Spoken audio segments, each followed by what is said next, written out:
Here we go, second semi-final, DavidVJ versus Asur. It's a best of 5, and they've been banning one map each. They've been picking 2 home maps each as well for the best of 5, and then after that drafting the civilizations accordingly. So this is the first map on Arabia, full-on cavalry matchup here. These players seem to be enjoying their scouts and knights play. Lithuanians for Asur, with the potential of catching some relics. This one is really off limits though, so that's not going to be easy to catch, but looks like at least 3 relics within decent grasp of Asur with the proper map control here. He has a fairly decent map, could almost consider going to rush past castle here by the looks of it, but the berries are forward, that's kind of a little bit of a setback there. But definitely wallable. Main goal close to the town center and easily secured behind the eventual walls here. On the other side, we have DavidVJ with the Franks, best team in the game, my absolute favorite, of course. Love playing Franks, though I only play random in the ranked 1v1 queue these days. Also, not the worst map to wall, could actually wall all the way towards the edge here, who wants to. Good wood line to the left, good one here in the back, although they are a bit far off. There's potential for good walls here. Berries forward to the side as well for DavidVJ here. So maps are comparable, but Lithuanians maybe with a map that's slightly easier to wall here. Let's see, resources found. No, missing 4 sheep for DavidVJ here. That could be hurtful if Asur is actually moving. No, that's sheep scouting. He's pushing deer, so he's not going to snag the sheep that DavidVJ is currently missing. This would be a jackpot for Asur to find those 4 sheep, though, if he was already forward and scouting. But that's not the case. It's nice to boost the food eco even further with some deer pushing as well, especially if you plan to go scouts, which seems to be the game plan here for both players, as is not uncommon for these cavalry civilizations. 3 on wood, 12 on food. Similar setups here, minimum of idle TC time for both.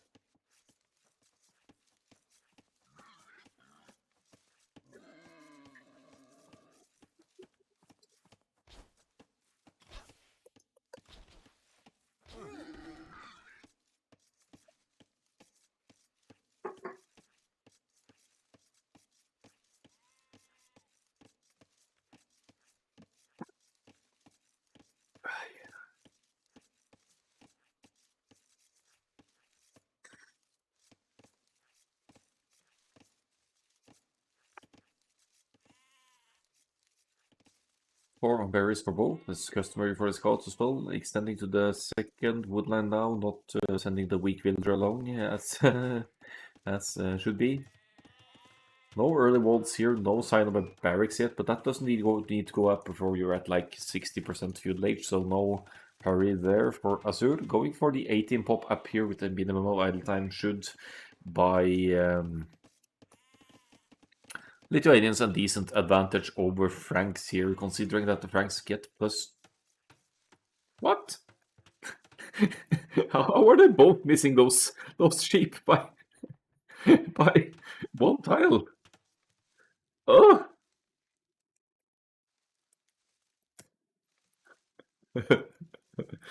Alright.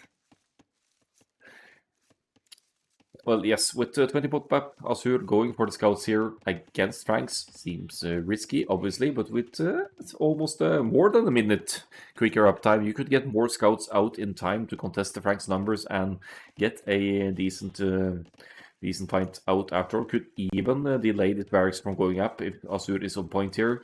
DavidVJ, 1 minute and something to go here with the Franks is obviously going to benefit from...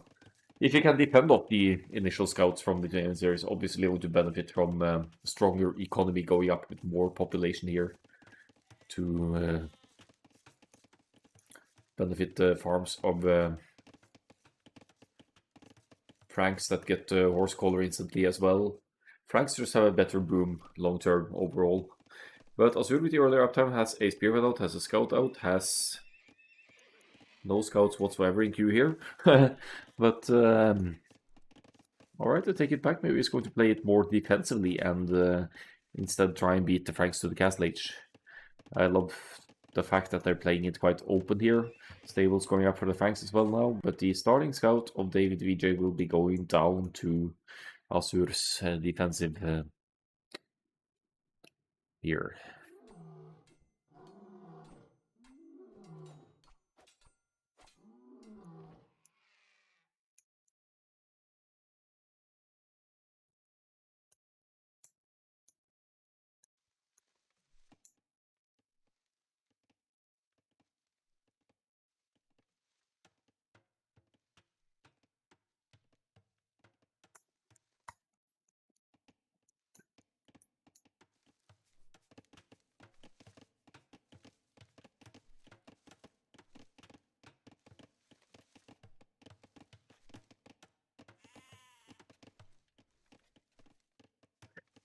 These here just don't want to be eaten, do they?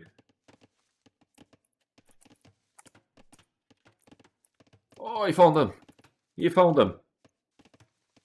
And he's sending them... where? Back home. Nice! Yummy food for the Lithuanians to eat under the TC. Scouts are hitting for DavidVJ here, not succeeding in snipes just yet. No villagers down, no KD for either player here to mention. So the starting scout of DavidVJ is still alive as well. Now trapping a villager here, that could be a kill. That's a kill. Doink. Is down. First blood of the game. Eco KD 1-0. And yeah, the KD shows 1-1 of course, because Asur lost one villager, and DavidVJ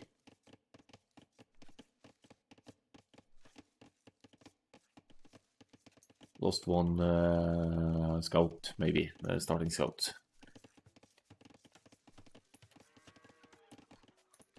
Farming Eco already ahead of the Franks here, as should probably maybe be expected. Scouts were looking for some hits here on the woodline. On the berries are still exposed here, no spearmen close either. And the woodline as well, but that should be just a few easy quick holds away, maybe.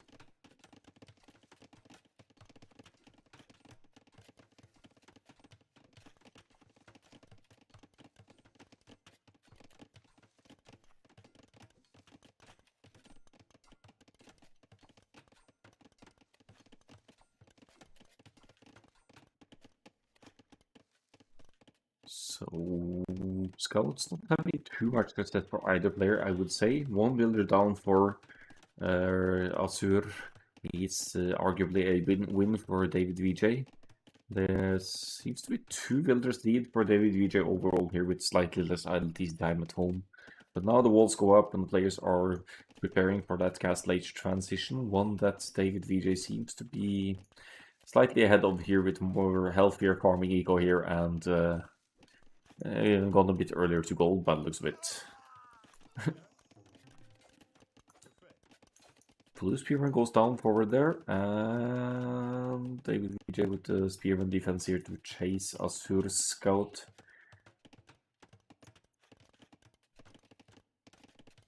There's the blacksmith, the second building needed to go up to the next stage. As you can see it missing here as well for both players.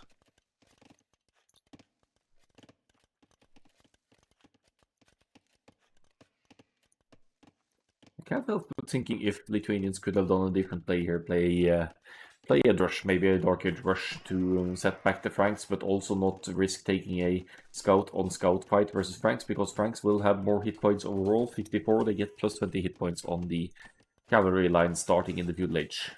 So hit points wise, Franks will always have stronger cavalry until Bloodlines is researched, and in the Imperial Age it's a percentage boost for the Franks cavalry, so the Franks paladins will actually have more hit points than the Lithuanians paladins.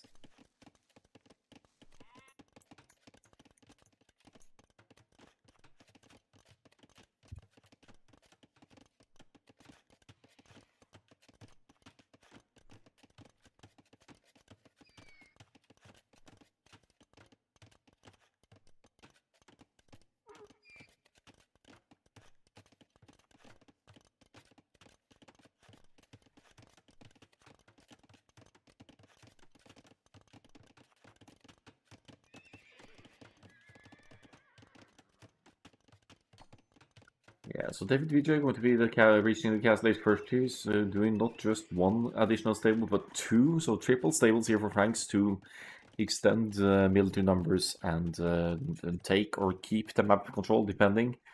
Both players are more or less walled, so you won't have an easy entry to units. I see 3 stables for Asur as well, so they have the same plan here overall. Asur, however, later to the cast stage might suffer because of that. This might come down to resource management and setup here, but DavidVJ with the earlier cast stage and the wood count could even drop at a second town center if needed now.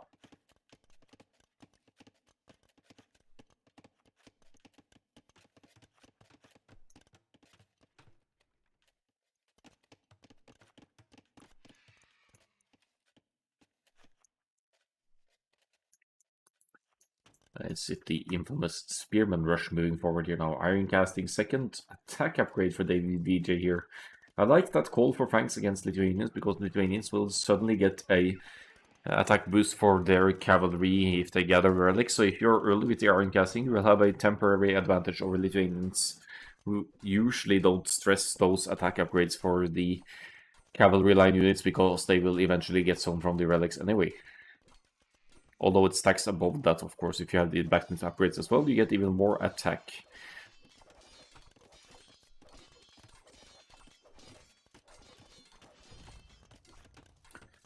So DavidVJ breaks through the palisade walls, but not nearly enough to enter here. Tries for another point of entry here. The Lithuanian Knights are in the meantime increasing, but there's more attack for DavidVJ here. I think he's kind of in, and Spearman going first there to poke at the Knights, and the Franks are in. That lacking that +2 defense is going to hurt a bit now, because it's fighting close to the town center fire, meaning that the Knights will take more damage from both Spearmen and the range fire, like arrows from the TC, but it's still an annoyance here. You're getting lots of idle eco time on Asur's side here, causing maybe even idle TC or idle production here, but all in all, sacrificing the Knights there for DavidVJ, and the overall build score now 8-6 with DavidVJ 2 Knights ahead here.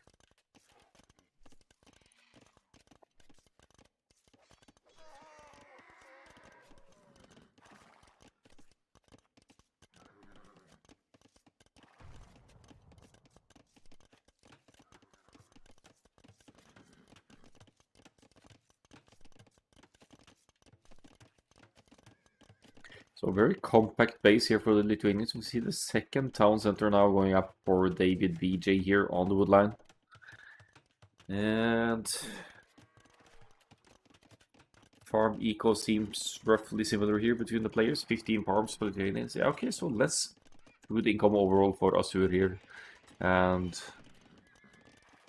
has 3 stables, but currently only producing out of 2 of them.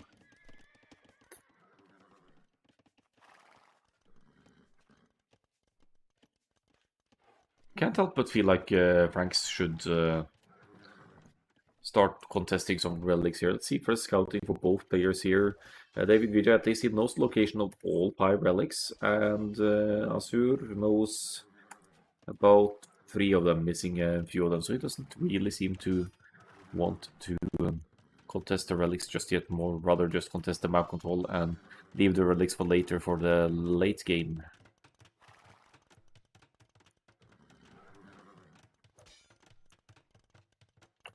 Some lobby is in the chat. Hello, hello. Frags taking an awkward fight here, but one more upgrade. Still, if you fight uphill mainly, that's not going to do you any favors. Lithuanians with the higher Wait, no? Frank's with the higher HP here. That's a fight that DavidVJ could have actually taken here, I think. Obviously, he doesn't want to risk any numbers here. He's going to pick off one knight on the way here. Monastery is up as well, so monks could now enter the field to heal up those knights as well.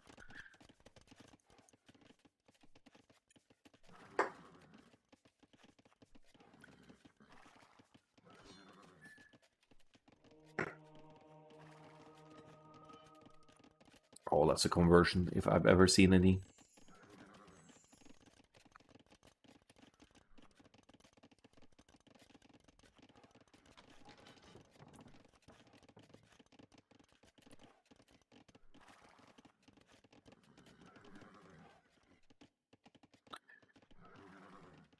Yeah, let's see here. 19 knights to 14. It's both numbers and economy behind it here. DavidVJ sitting at 9 villagers lead here, so he's keeping an economy and military numbers lead here now. For Asur, well, yeah, it's 3 PCs versus 2 here now. So I'd argue that DavidVJ is just going to capitalize on this and extend his army numbers. But look at all these weak knights for Asur as well. Seems very risky to engage here against... Yeah, right, some of them are weakened for DavidVJ as well, but DavidVJ could definitely force a fight here now. He shouldn't go forward, actually. He should just clean this and it could be game, because... yeah, a couple of houses behind here, and the knights don't enter through the palisade. Is he going for repairs? That's never gonna work. Is it? It's gonna work. Okay.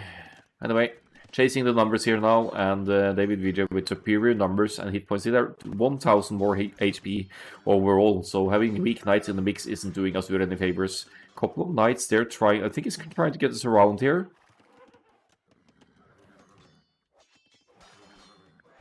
Yeah, I mean, this is a great fight for DavidVJ, and behind this, Asur seems to have a bit more fragile eco-balance here, floating a lot of wood without putting it into another town center or farms here. I guess the fighting takes a lot of attention here, but the armies are getting lost here. Look at the numbers now, 29 to 14 for DavidVJ, and still a villager lead for DavidVJ as well. This is a match that is in the Frank's pocket right now.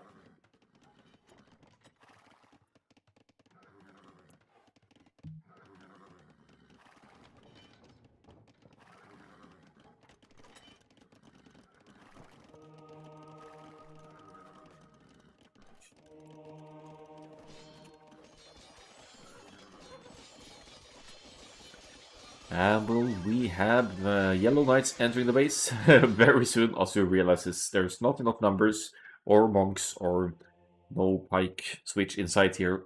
No way you hold off Franks here with this kind of pressure. You see, DavidVJ is even on stone here, so you could easily drop a castle on this very horrible secondary gold for Asur here near the hill. And definitely 1-0 for Franks here. Let's have a look at the stats before diving into the next match.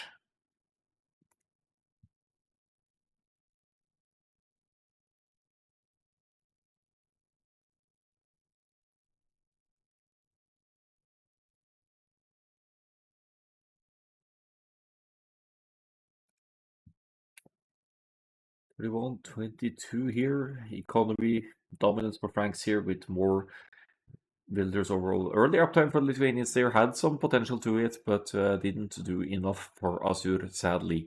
I think you need to use that advantage either to pump out some spears and move forward with your starting scout and intercept the Franks before they can get to you, or just try and run forward as soon as you have 2 scouts and even try and obstruct maybe the production of Franks to go after. Easier said than done, obviously. Villager high for DavidVJ in the end, 74 to 62. Let's go to game 2 and Asur's home map.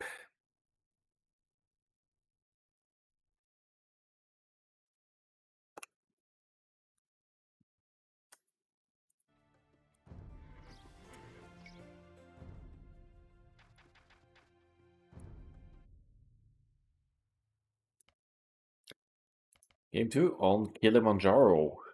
And Map that's tough to wall. That's the first thing that comes to mind here. But let's see how the players decide to play this one out. Should have changed the pikes. Yeah, exactly. Easier said than done, though. You'd think that that you had quite even numbers for a long time there, so I think it's just good game judgment of DavidVJ to take the fight when he took and diminish the numbers. Kilimanjaro it is. We have Battle of the Cavalry Archer Civs here, which makes sense when you see the map. There's a Kilimanjaro in the middle and on top with varying heights here. You can't really easily... You can place lumber camps on this terrain, but you can't place town center when the foundation or the ground isn't flat, right? So you'll need some middle control as the game moves on here to maybe drop a castle on the neutral resources and secure some wood income. But for the early game, it's a bit rough to go for the opening stages here because there's only one elephant. There are 3 ostriches, but they're usually quite far away from the TC, so they're not easily pushed in here. And then there's berries, of course. There's also a little bit of shorefish somewhere here. Yeah, 2 patches of shorefish not guaranteed to spawn in the same pond. So you can build a shorefish. If both shorefish were here, for example, you can build them. Look at it, this lake disposition, though. It's horrible for Asur here in terms of walling comfortably and everything.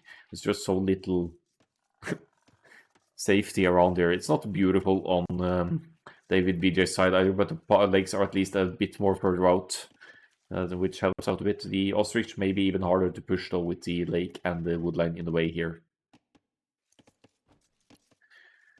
So you may need to go into farms a bit earlier on this map than on other maps with more abundance of food early on, but you could, of course, mill the berries and task a few more villagers to berries.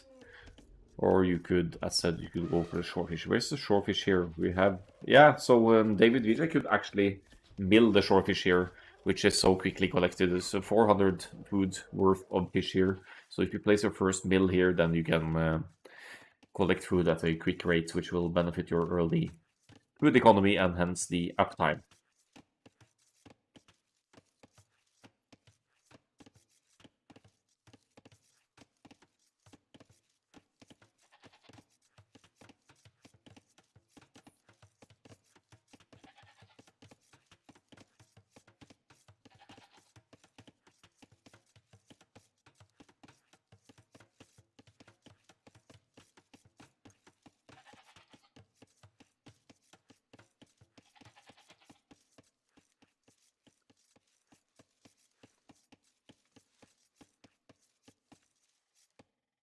So it is buried for DavidVJ. After all, is not going for the shorefish. He actually doesn't see both. He sees both patches. And yeah, berries for both players here. Pushing in the ostrich, I'm assuming both players will consider that. You could even make an argument for a mill on the shorefish here and then long distance hunt the ostrich. But we'll see how it progresses here.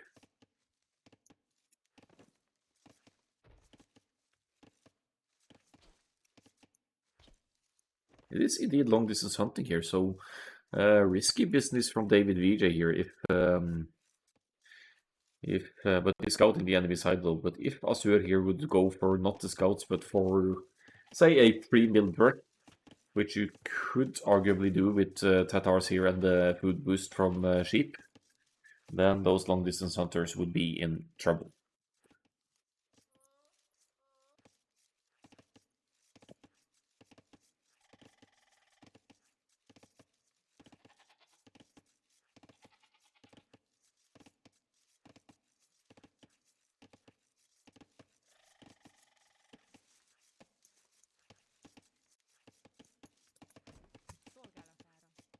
Second lumber camp going up for DavidVJ. We have a 21 pop up here by the looks of it. If the food allows, that is.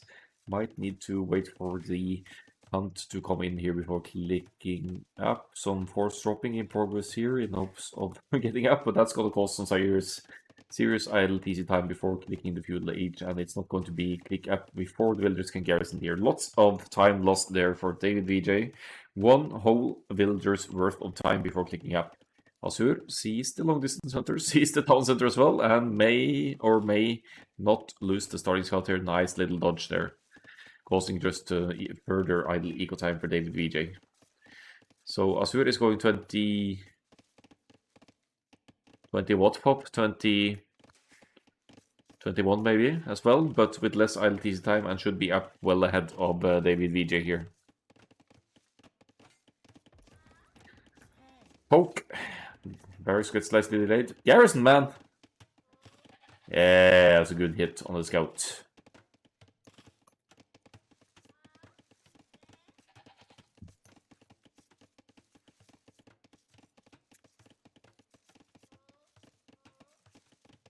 Yeah, I know the loom is a bug. I realized it was stuck here. We had a few late in now. And Asur earlier up with less idle TC time here. Same population up, but not that 30 seconds idle TC time, giving Asur the advantage going up here. Okay, I won! Hello! Wang, hello. And HP intact on Asur's scout here doesn't help DavidVJ to have free or instant forging here when the enemy scout has that high HP. Angry housewife and angry house husband, yes. Perfect match, these two emotes. Instant spear defense for DavidVJ here. He's going to snipe this one forward scout of Asur. And still going for the long distance hunting. This is so... Well, now he has access to Spearman, so it's less ballsy now, but it's still, I mean, these women are just begging to get poked at by Tatar scouts here, working uphill like that.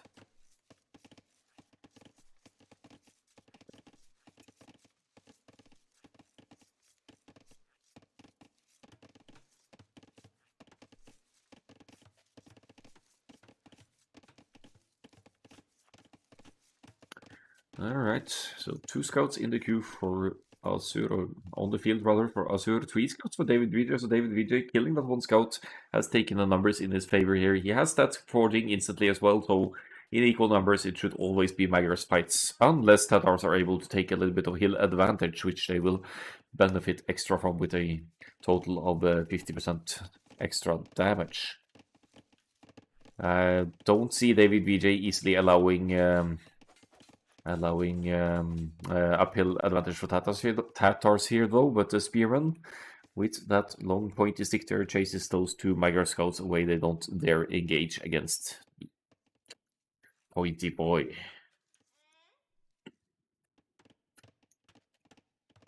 Oh, no more food to eat here. This is why you task 4 villagers to long distance hunt. Then once they have dropped off their food, they won't go back and expect there to be more food left to take. You see houses and production buildings forming kind of a wall in front of DavidVJ's TC here, but neither player is stressing the full walls here and settling on the edges to limit enemy aggression. Gold transition for Asur here as well. Could be scouts into cab archers here for Asur. Tatars get thumbering instantly, so that's definitely benefiting their crossbow and cavalry archers play in the Castle Age onwards.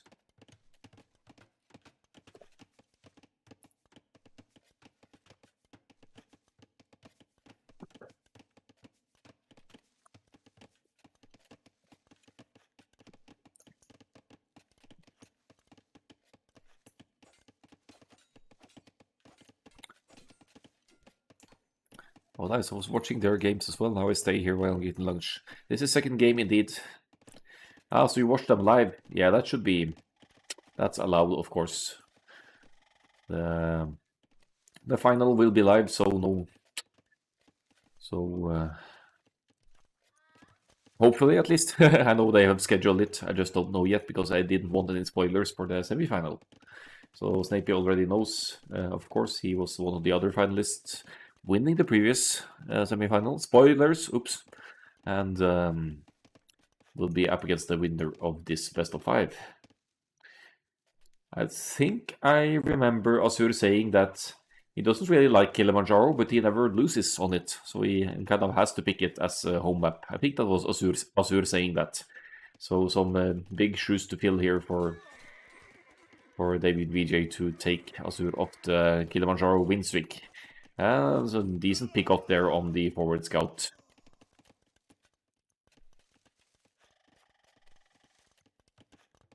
That's true. Okay, so I remembered correctly.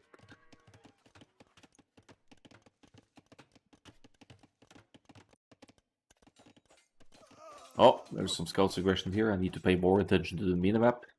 Amazingly enough, there's only one villager dead in this game, and that was DavidVJ getting one pick off on Asur sides at some point. It is easier to snipe villagers if you have that +1 from the very get-go for the scouts or melee units in general.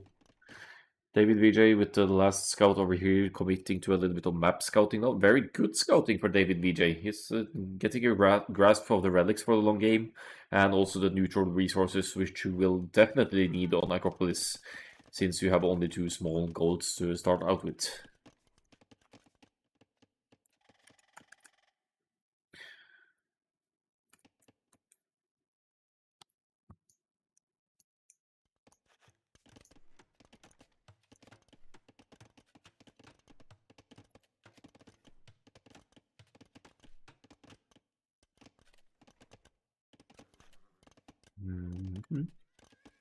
One scout in here to be annoying, maybe scouting for weak villagers to pick off here.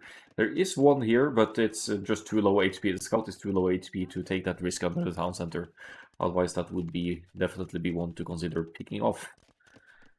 Both players on the way to the cast station now, and DavidVJ with a slight head start here. They both have wheelbarrows, so the villager count is in favor of Asur and the macro side of things here. 3 villagers lead, less idle TC time overall this far.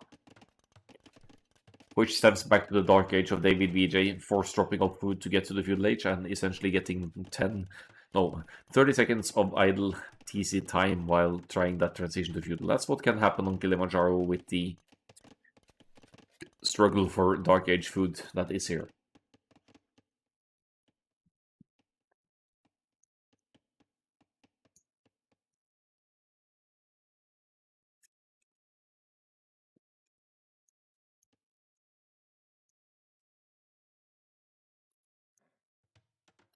Alright, so what's the cast stage follow-up here? We have ranges, no surprise with that are there. 3 ranges, pumping out cavalry archers.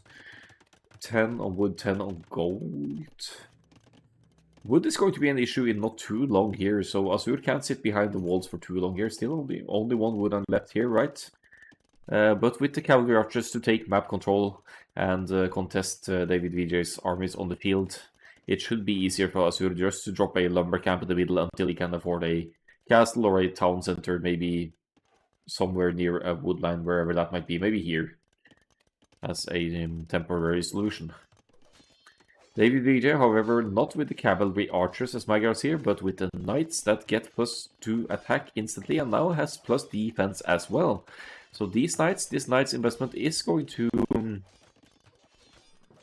grant DavidVJ good armor against the first trickle of cavalry archers here from Asur. 2 town centers for DavidVJ, however, so he's going to take a villager's lead most likely if he keeps both town centers producing when it's up. But he's going for the production here and is going to see eventually that there are cavalry archers on the field. Not sure if DavidVJ knows just yet. Very compact home base here for Asur, but the stables are about to go down here.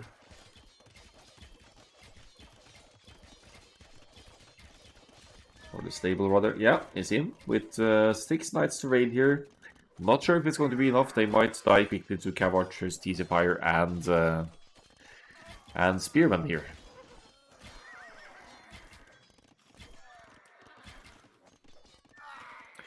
Yeah, that doesn't seem worth it. And the cav archers now from Asur in DavidVJ's base, they found a hole here, I think. I found one way to get in at least.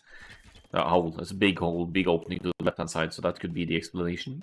Spearman, no threat, of course. These are cavalry archers, lacking ballistics, potentially still lacking thumbring as well, but in numbers, good enough to snipe villagers still. It needs 2 volleys by the looks of it. Still just 1-1 in Eco KD here, so this is solid play. KD completely similar as well.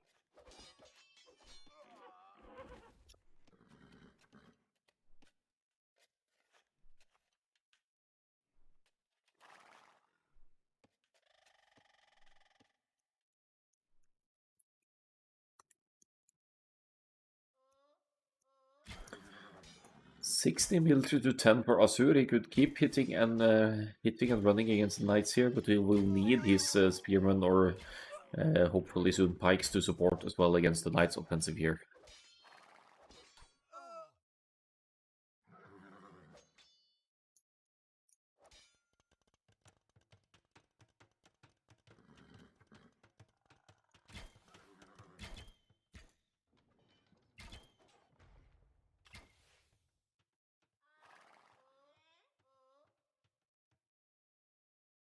Again, keeping the numbers lead for Asur here. Keeping up builders as well, surprisingly enough, now that DavidVJ has 2 town centers. Queuing builders in both now, but that couldn't have been the case the whole time here, because it's just with a 3 builder lead here. That might still increase with consistent town centers production behind this though.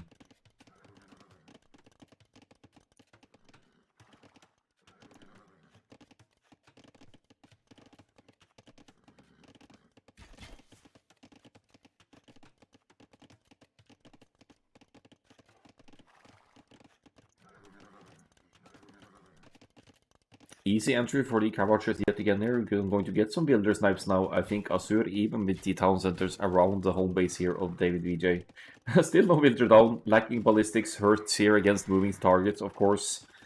But it's also an investment costing you a lot of wood and gold. So let's see if the university is going up here somewhere. Not really.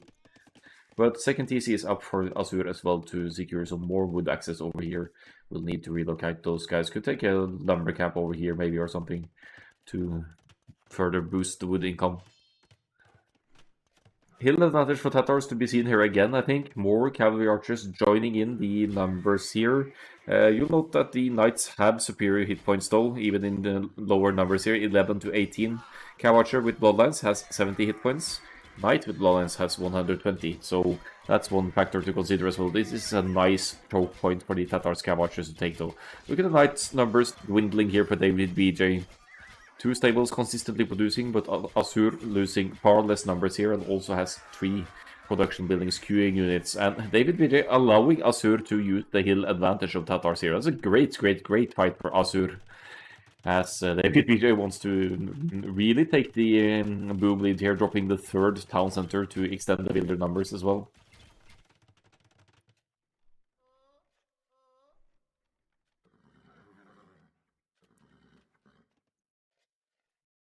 And again, with cavalry archers from both sides, good map awareness here to see the knights, track the knights' movements, and send their reinforcements in to again take great fights here. 20 military to 10 here now, superiority for Asur, keeping both towns under pumping, dropping a market now, maybe for some quick adjustment for food or wood or whatever is needed here.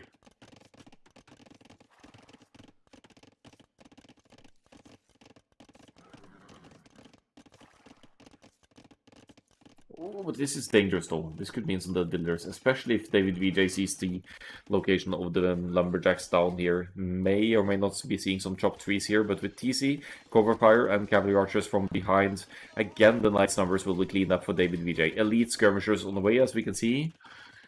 More ranges going up as well for that purpose, and I think we might be seeing a defensive siege workshop for Scorpions at some point as well.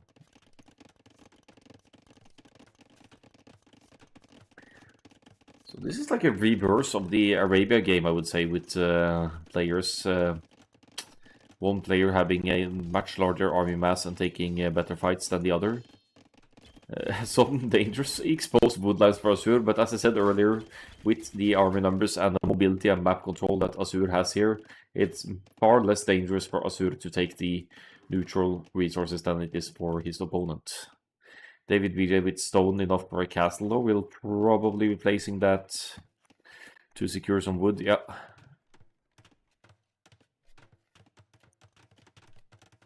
And also with the 3 town centers consistently producing while the Asur still only has 2. DavidVJ is gaining a villager numbers lead here, but he can't get too greedy on the booming either. He's down 20 military here. Elite skirms, that's something that Asur eventually might need a response to, but the skirms aren't half as mobile as the cavalry archers are, so it's also a matter of hit and run here. You could actually dodge skirmishers fire with ease with cav archers if you're paying attention.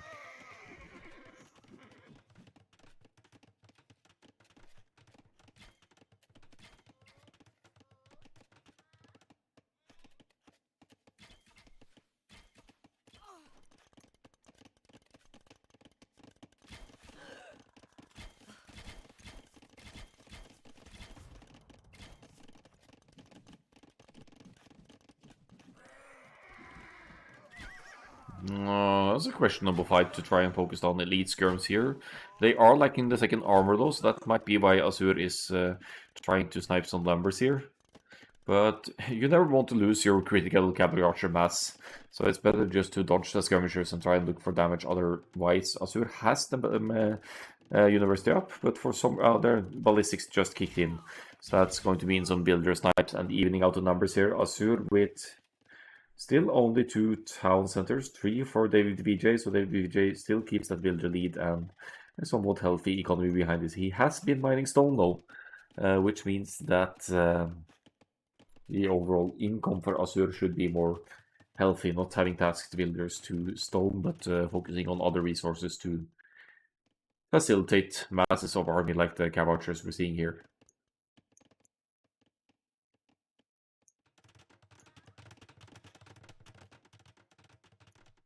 Asur with the 12 town center now, preemptively building some farms as well, or pre-building some farms here to have the builders go straight to farming after this town center is up. Could be an indication of an light cav addition here from Asur to counter the enemy skirms and to eventually go into the hussars with Tatars here as well, which with unique technology, silk armor will be even stronger than the hussars of many other civilizations, including the Magyars here.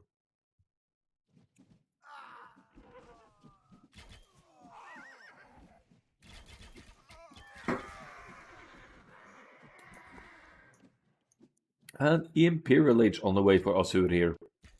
With all his army investment, but less investment into the boom overall. DavidVJ will be keeping a builder lead, but he's also miles away from the Imperial Age unless he queued it somewhere without me seeing it, but I don't think that's the case. Neither player contesting the middle with buildings presence here, just armies. And the overall situation is still 41 cav archers against 33 military, mainly elite skirms for DavidVJ.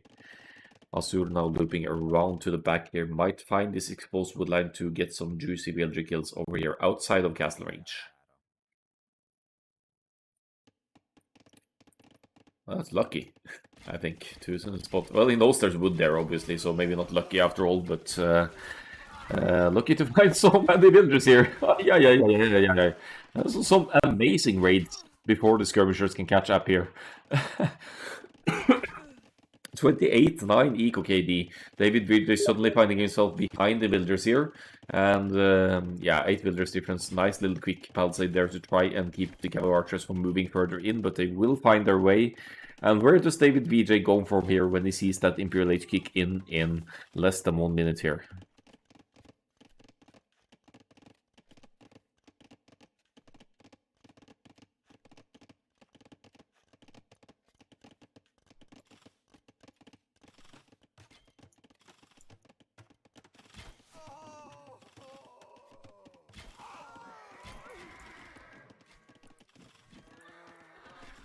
We have some invisible farms on our hands here. They are difficult to raid. You actually can't see them. What's next? Invisible farmers. There is the Imperial Age for Asur, still keeping healthy cavalry archer numbers here. We see +2 defense for cavalry as well, so the light cav numbers are going to grow increasingly scary here, and then suddenly even skirmishers defense isn't an option anymore. DavidVJ needs a response to light cav as well. Might need to go into pikes here. He won't be able to access halberdiers for a while yet. And Asur making a good performance on Kilimanjaro again here by the looks of it. 5 light cav seems ambitious, but still DavidVJ is pulling back. And the fact that light cav are in the front means that the cavalry archers are getting 3 hits in from behind as well, so that's why you have something in front of your cavalry archers. Forward castle to deny some wood and some stone here of DavidVJ as well. Asur is certainly has to be comfortable here now. He has bracer, he has chemistry, he's missing just the 2 defense for the cav archers here, but with the hit and run that you do with cav archers, that's not too significant of an upgrade at this stage. 10 light cav now total, going for kind of a raid here as well. DavidVJ also on the way to imp here, but will have this is gonna take a while. It's not like you have Saracen cav archers here. Misclick maybe to target the castle and not actual units.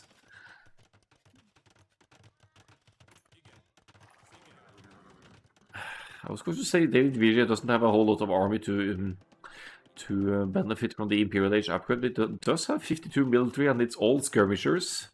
So he'll be getting bracer and defense for those maybe. And he has 2 castles to Q trebs once Imperial Age kicks in. Asur, however, already being in the Imperial Age, will be able to get the trebs out first and start contesting production buildings.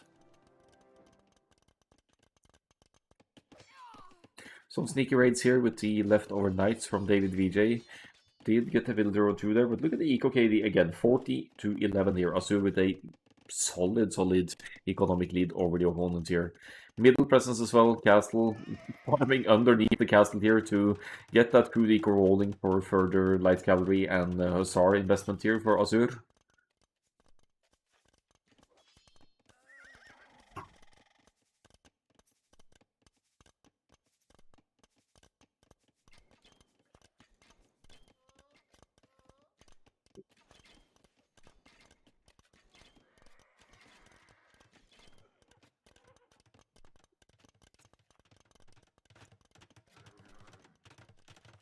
The first trap is out. You could, if your economy allows, you could consider getting the unique tech for Tatars to get traps with +2 range as well, but that's very situational. Usually that at 16 range should be more than enough for you in most cases.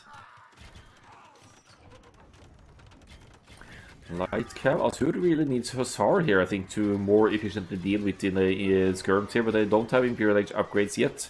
DavidVJ is going to lose quite a bit of the skirmishers here, and suddenly doesn't have a response to the cavalry archers anymore.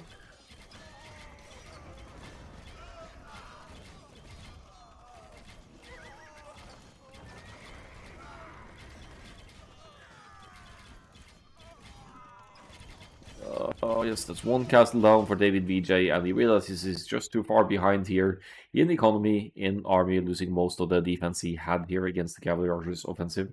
Asur takes yet another Kilimanjaro victory.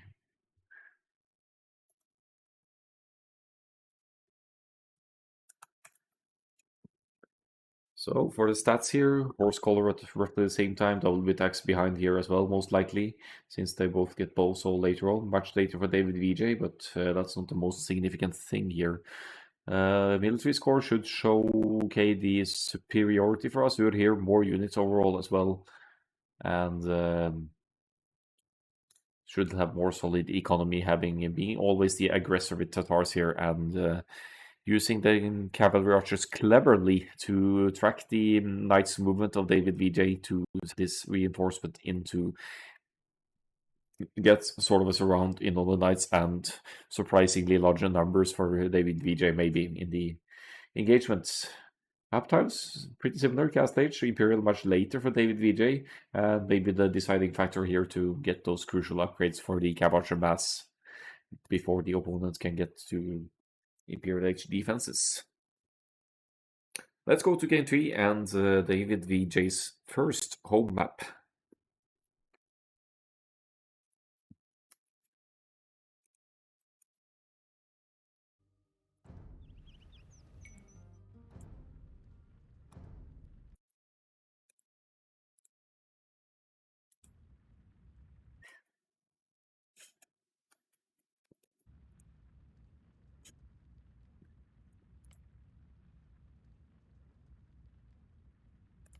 Right, another hilly map here, but kind of reverse hilly. We're going to Acropolis for the next one. And as I said, that's the first home map of DavidVJ. Just hoping Capture H will work with me here to get the connection. There we go. And Acropolis it is. DavidVJ's home map, picking Teutons for Acropolis. So DavidVJ, what does he want to do with Teutons? He could go scouts comfortably, of course. Teutons farm eco is amazing, with the farms costing almost 50% less, 40% less, I think. So you have a beautiful boom with Teutons and eco bonus that in a way applies already from the Dark Age, but you want to avoid too many Dark Age farms, of course. Melee units overall for Teutons are amazing, and Asur also playing a melee like infantry style civilization here with the Bulgarians. So how does this play out? Stirrups, Bulgarians cavalry attacking faster against Teutons with extra melee armor. Teutons get paladin though, Bulgarians don't. They get, but their stirrups cavalier are not to be messed around with. Neither are the conics that do great against knights in similar numbers actually, with their dismounted conics sort of giving the conic an extra life. But Bulgarians getting instant men at arms, that's something they could use against Teutons to delay or deny walls on the other side, and then follow it up with more feudal age units if you want to go for the scouts, or just use that time to wall off your base and prepare your castle age offenses. No strong archer civilization here though, so if Asur had an arbalest civilization here, he would stand a much better chance against the Teutons, but that's not to say that Bulgarians won't be able to put up a show here. It is DavidVJ's home map after all, and I don't have the Civ draft handy, but it could be that they have been playing some mind games here as far as civilization picks go. Uh-oh. Yeah, he's fine.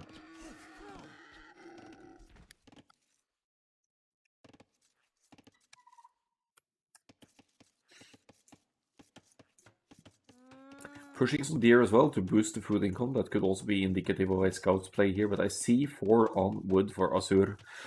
That would all, in many cases, indicate a barracks and infantry play.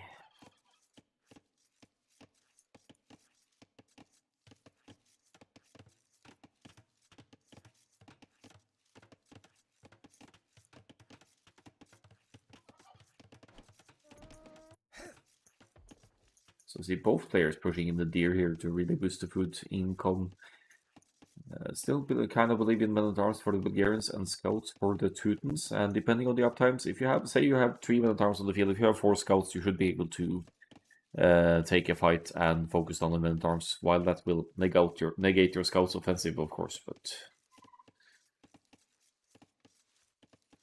we may be looking at similar uptimes here. Still, we see some heavy food investment for both, but 1 more on wood for Asur. And 0 idle easy time for Asur, whereas DavidVJ has a few seconds here. Not too significant in the big picture, I would say.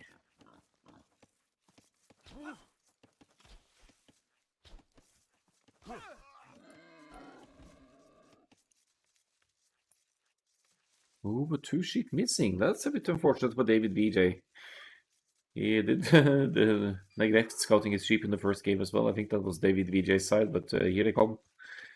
Some much welcome food to add to the overall food source here for DavidVJ.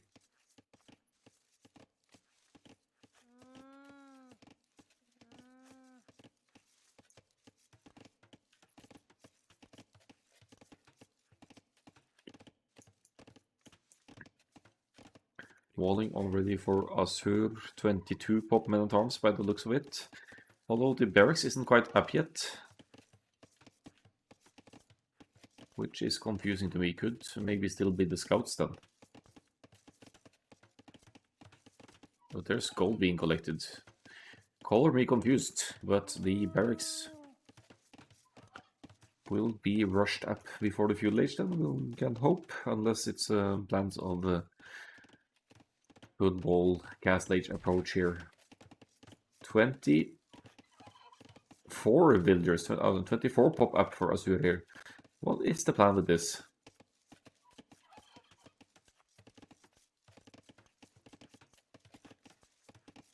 I feel it's too little for a fast castle, but you never know. As we see, DavidVJ, did he actually long distance hunt the deer down here? Or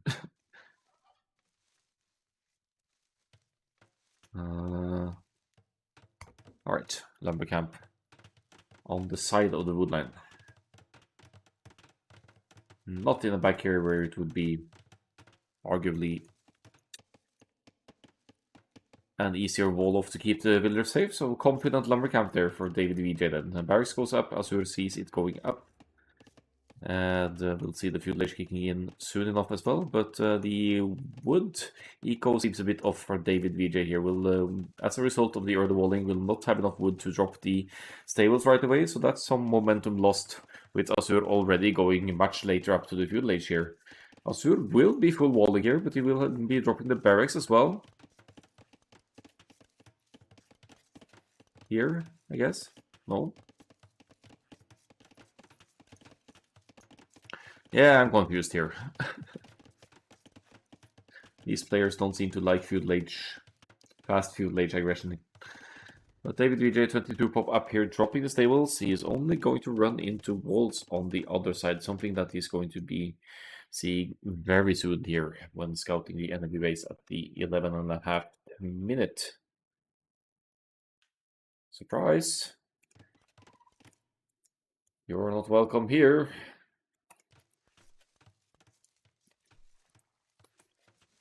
And the scout very low on HP as well. What happened there? Where is our blueprint scout? Did it... He's here. Yeah, they're both low, so they both saved their scouts at 1 HP. Interesting.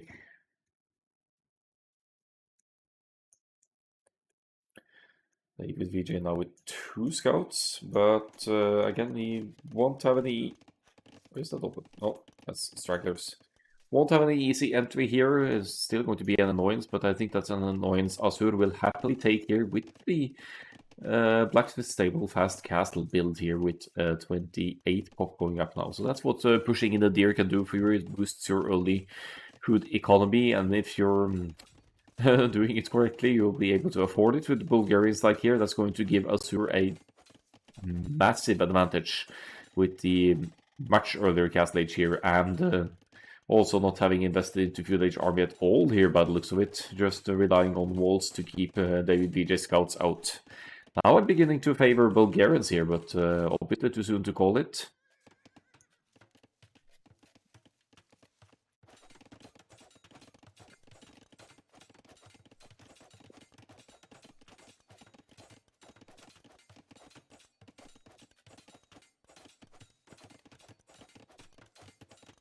Or will they get in?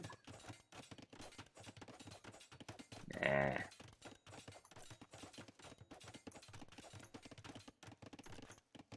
Still an annoyance to be dealt with here with the greedy fast castle age approach for Asur here. But the walls are keeping the units out. This forest bush is about to be depleted though. DavidVJ on point here. He backs off a little bit, hoping that Asur might make a mistake here and allow entry. See? 7. David! It's going to be open here in 3 seconds.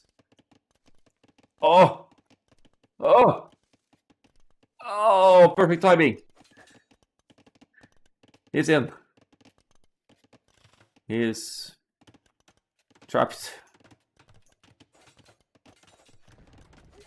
Alright, so much for breaking in. That's going to be 1 villager down though, most likely, from the 2 scouts there.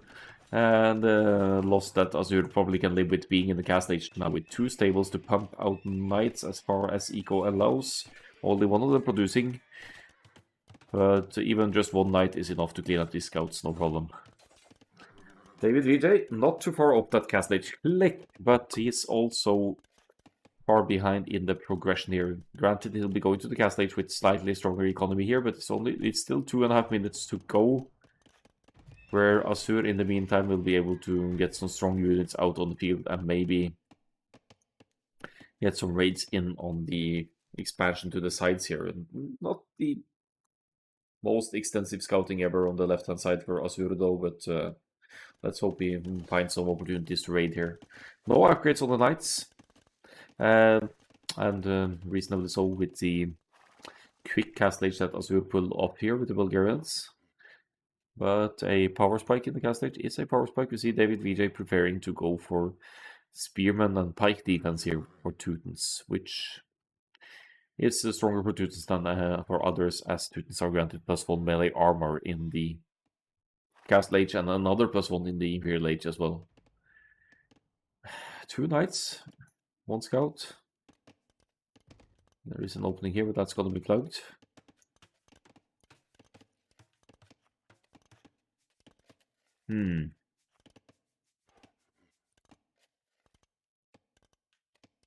Yeah, Asur really needs to find the other side here, and it could be even Vivilders take on the woodline over here. A little bit unfortunate with the scouting there, not to see that there's stuff going on the left-hand side.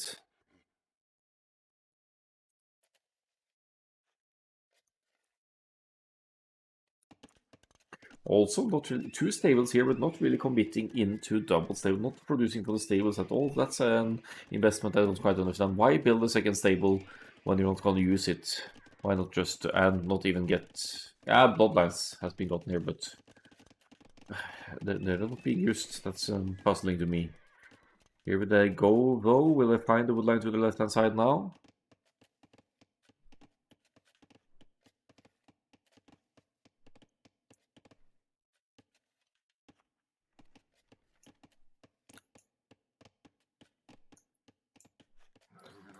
Maximum full on pike defense for DavidVJ here. Yes, 12 pikemen already. That's the Teuton's farm eco working wonders for him there. He has 19 farms now up near the TC at home and still lots of wood to spare, since the Teuton's farms cost only 40 something wood, 30 something wood maybe even. Second town center for Asur. He's the first one to complete a second TC maybe here. What's with the quick walls?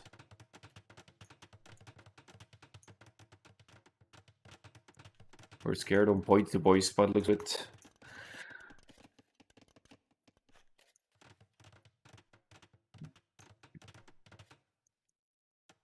So securing the front wood line, that's going to be some welcome wood access and income for Asur here.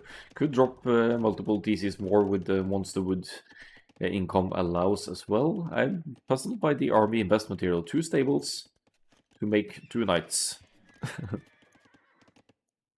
Maybe the build order was a little bit too tight to justify that fast castle age, but that's also due to enemy walling, of course, and now going full pike defense, expecting lots of knights here. So if Asur is in 3000 IQ mood now, we'll just transition into Bulgarian cav archers, which people don't expect, and you just shred all the pikes and catch Teutons off guard, because they don't have any good answers to response. 1 stable for every horse. Yes, doubling up on the production.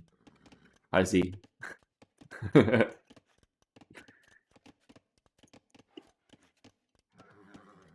Good that you give your mounted units space to move around private stable for each horse.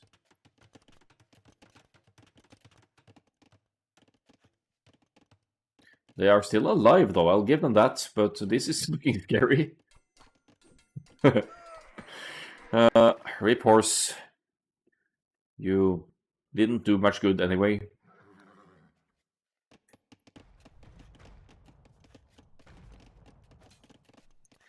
So this strikes me as a game that might very well go to the Imperial Age here. Both players floating a lot of gold and not spending it all that much just yet. Seem to be in boom mode and building economy for the later game here. And I'm not even sure what to expect moving on here.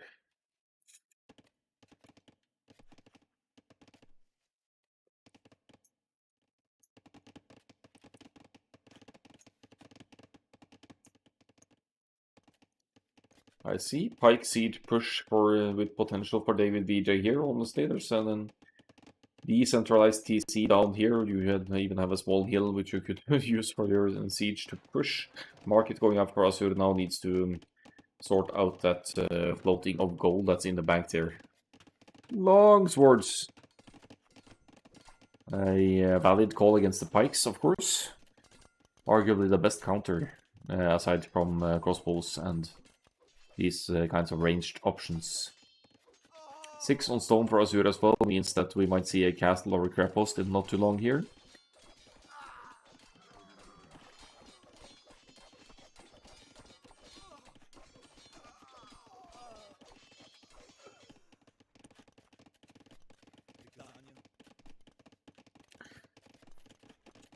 So full swordsman against full pike, but now DavidVJ has knights out, and knights, if they have some of the upgrades which they do, they should be doing more than decent against infantry units like the longswords. Nothing to stop Asur from adding in those pointed boys as well, though, if needed. As DavidVJ is also dropping the third town center here and planning to try and catch up a bit. Maybe he's down 9 builders. Only 1 builder has been killed this game, and that was DavidVJ getting one when the scouts broke in on Asur's side. Or technically they didn't break in either, they just found a berry bush completely eaten. 25 military to 13 now. Those quick walls won't do much good for Asur at this point. Teuton's knights have extra melee armor, not extra piece armor, but they still have +2 and are doing some great work under the TCs here to even out the villager numbers here. Those are some good raids for DavidVJ, I have to say. He's with a solid military lead here now, even if it's even pikemen making up half of the unit composition. He's spreading out the units for maximum raids here as Asur is trying to scramble up some barracks for pike defense. Yeah, and no monastery as far as I can see, so conversion of units not quite an option here. Those are some great raids for them. Look at the villager count now. Asur was close to 80 just a moment ago. Now it's below DavidVJ by 10, 12, 15. This is amazing raids from Teutons here, and Asur taps out and calls to GG. That's a quick turn of events. It was DavidVJ's home map after all. Maybe this is what he planned all game along. Who knows? Let's see the stats. Actually, let's see the Eco KD first. 20 villagers down, just like that.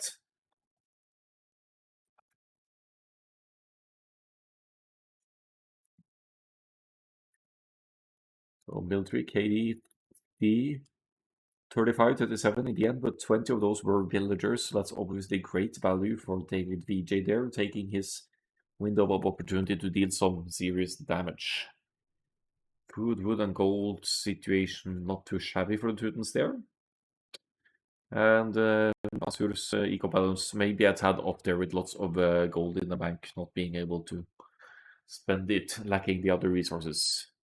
1535 Castle Age, that's a quick Castle Age uptime for Acropolis, but it only resulted in 2 knights that didn't accomplish very much, so maybe a little bit too ambitious fast castle there.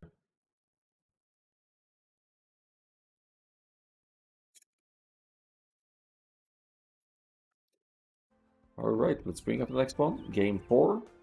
We should be back at Asur's home map then, I think. And we'll be having Sacred Springs for that one.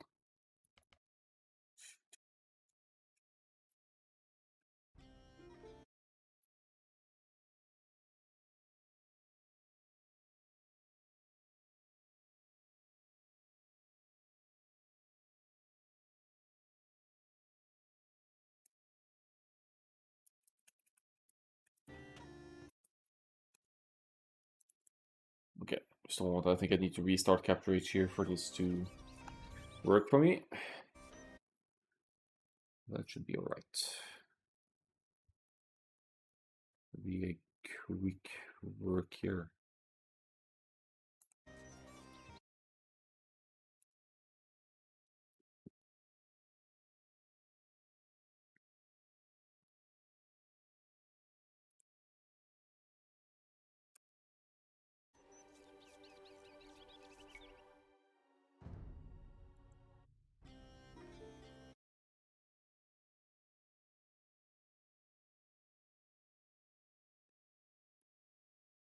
Alright, finally we have it.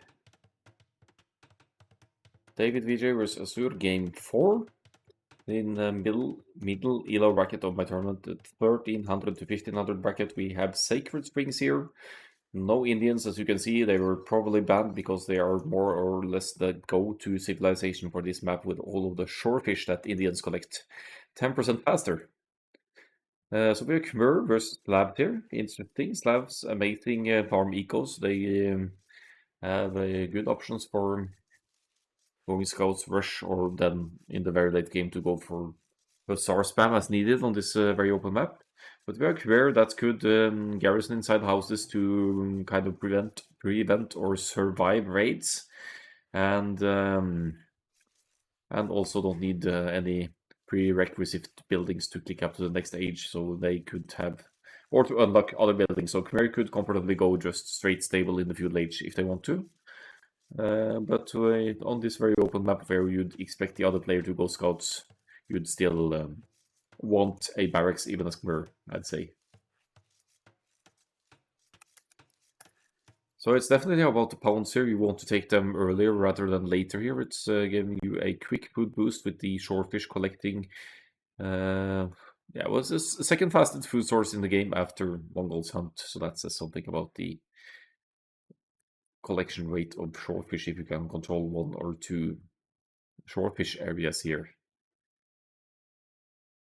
I don't consider it completely unlikely for Slabs to go for an infantry opening here either. Maybe a Drush or a Man-at-Arms, but the overall build orders are a little bit more of a challenge on maps like this, where you don't have your 2 boars at consistent spawns close to your base, and no berries who you have to sort your food source in a different way. DavidVJ on enemy side here, but going to lose the starting scout maybe. It is a lot of idle TC time for Asur, so maybe it's actually worth it for DavidVJ after all.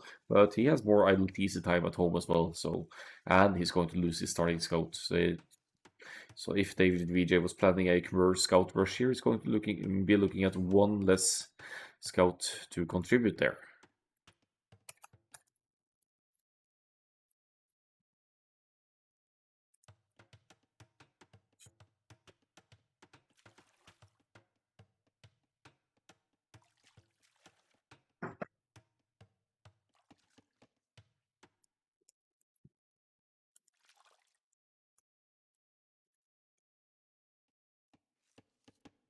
But DavidVJ has gathered the most important scouting info now. He knows that Asur is taking this pawn on this side.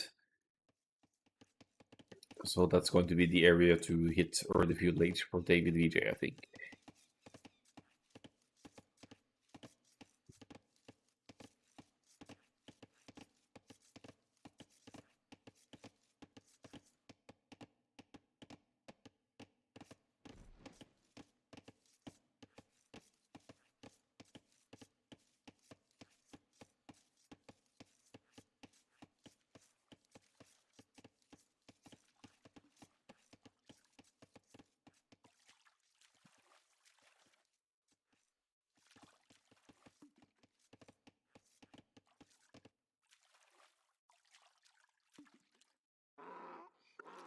So let's look at the food situation here. 14 on food for Asur, 12 for DavidVJ for now, and a few more on wood for DavidVJ as well. But who's gonna go up first here, and what pop will they go up on? DavidVJ does have 18 seconds more idle time, so that makes for a later feudal age, however you look at it. But you could still go up on less population and maybe salvage the situation here. There's the boar to be hunted as well, but makes more sense to take the shorefish, of course. It just collects so quickly.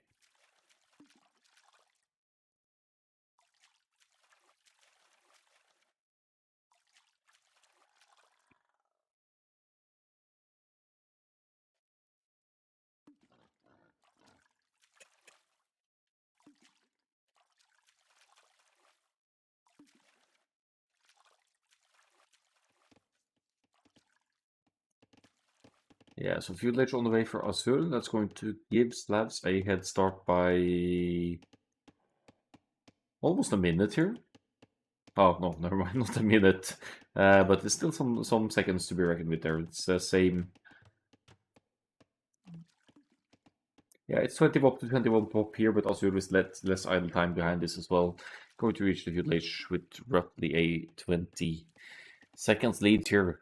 Still going to potentially give a head start to the units production though. There's the barracks going up in the middle of his own fish and the enemy fish here.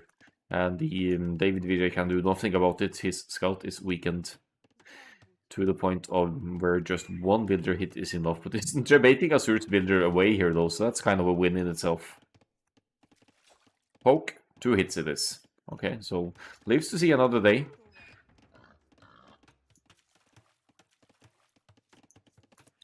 Meanwhile, Asur's starting scout has nearly full HP here. That head start means the stables will go up earlier as well. Compare with the barracks, as said earlier, you want to have the option for defensive spearmen. And oh, did I hit the builder? Ah, damn it! So that doesn't go up, or that does go up. That isn't being obstructed by the scouts of Asur here. But one weak villager is found there, so that's a good pick-off for Asur. 1-0, 2-0 KD in villagers. What's going on here? I missed that first villager going down, so Asur has been doing work here as he drops the stables and will make the best of the earlier feudal age here. DavidVJ, of course, expecting the scouts from the stabs by now, will be doubling up on spearman production.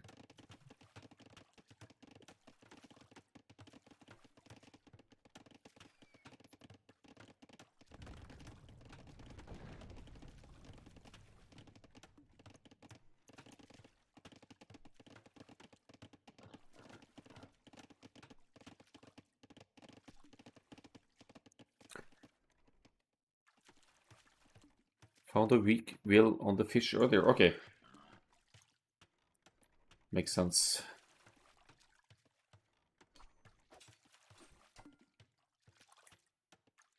So let's see the scouts in investment here. It's 3 scouts to only 1 scout for DavidVJ here. Spearman doing some work, idling the fisherman as well.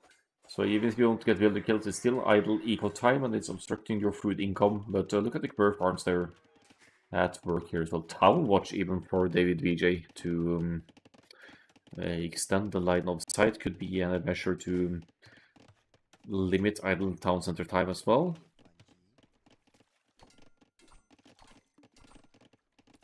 But that earlier feudal age still seems to have done a lot for Asur here. It's up 3 villagers by now.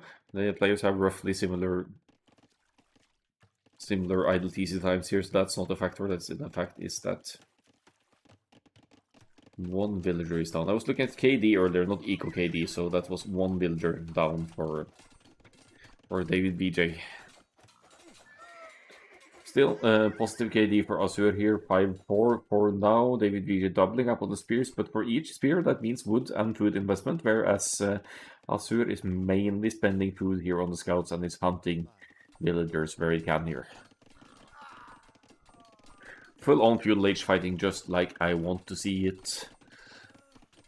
Resource setups seem pretty similar here, but DavidVJ isn't really making any more scouts here, just full-on spear defense. Asur is able to focus down 1 villager there and 1 spearman, I mean, not villager, spearman. These guys are different. The spearman carries a long spear. And taking advantage of both ponds here now, making use of being the aggressor here by far. This is Asur's home map, so you'd expect him to perform with a thought-through strategy here as well when we're in the semifinals. Can't help but to feel like for this extended feudal age play that I'd like to see some skirmishers or archers added as well to more easily focus on enemy spearmen and benefit your feudal age all in here. Lots of wood for Asur now though, and not so much everything else. No farms yet! It's planned until you don't have any farms yet.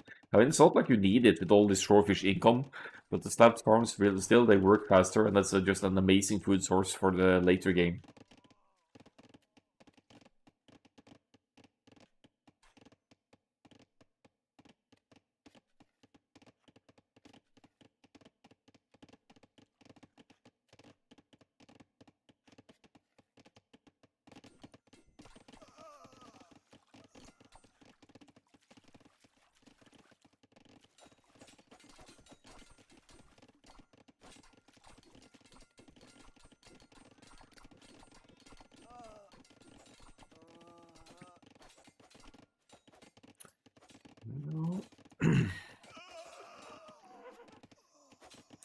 Scouts doing work here for Asur, we have to say that. He is with 8, military to 5 here now. DavidVJ is only with 3 spearmen, so he's struggling to hold against this. Tries to scramble up a second barracks here, which will further take its toll on the wood and overall resource income here.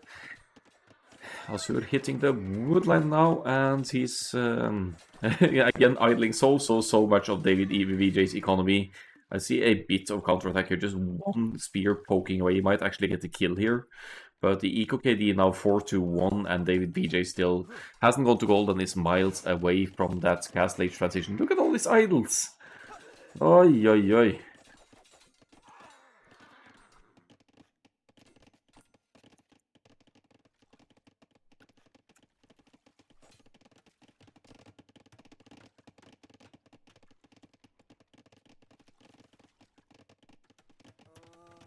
Now it's Asur's turn to be on the little bit behind on the eco side here. It's another stable going up here. This is going to be extended feudal age play.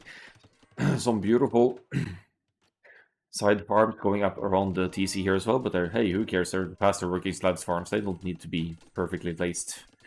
And there's lots of action going on here with the micromanagement of units. We can all relate.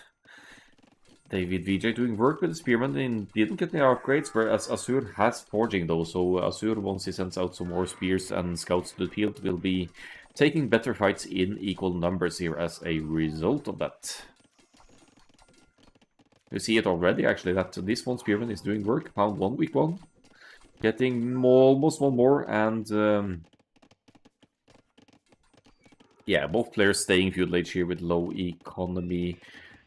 Not the biggest production ever for either one here. Lots of production buildings going idle. DavidVJ getting wheelbarrow though, so he seems to be okay-ish in the eco department here, all things considered. Still no upgrades other than double with axle, which could be an issue moving on. Oh, a tower! I missed that. So Asur able to pull up a tower on the woodland. That's so sneaky. Was that one villager building that? 3 villagers. So one tower effectively denying all wood income from DavidVJ here. Wow. Some beautiful map awareness there to realize that the wood is important overall here. We're only 300 food short of Castle Age here though. So I'm liking DavidVJ's situation more and more here.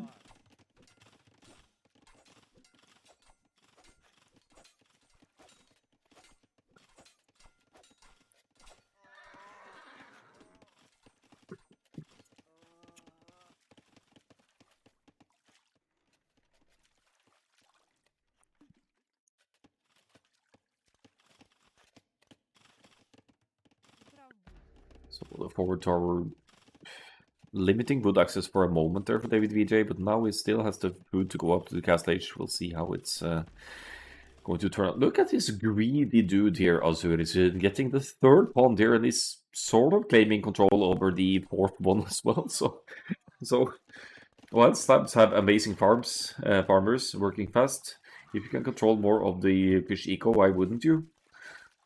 And scouts doing work on the gold here as well. I'm not sure if that first Castle Age will give DavidVJ all that much if he doesn't have economy to produce the units needed.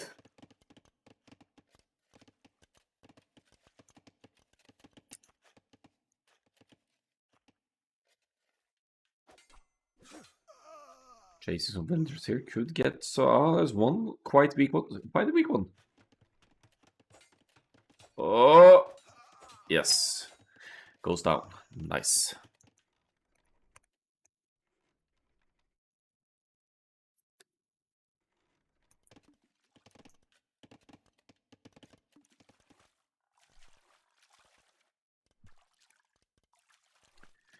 Castle Age on the way for our slabs player here as well. There's no significant military for either player here, just mainly Spearman for, Spearman for DavidVJ, who's getting bloodlines here, so he definitely plans to go what I can presume to be knights here. Could be elephants, of course, but we never know what the progress of the opponent is, so that elephants might not be the right call with the slow and their weakness to monks for conversions. Definitely knights, 3 knights in queue in this one, and only stable for now. 5 on gold for DavidVJ. Will definitely be needing more to keep even just one stable consistently producing here. 6 on gold per stable producing, I believe, is the magic numbers. At least if you have gold mining. If you don't have gold mining, you'd actually need 7 on gold to keep gold income for consistent one stable night's production.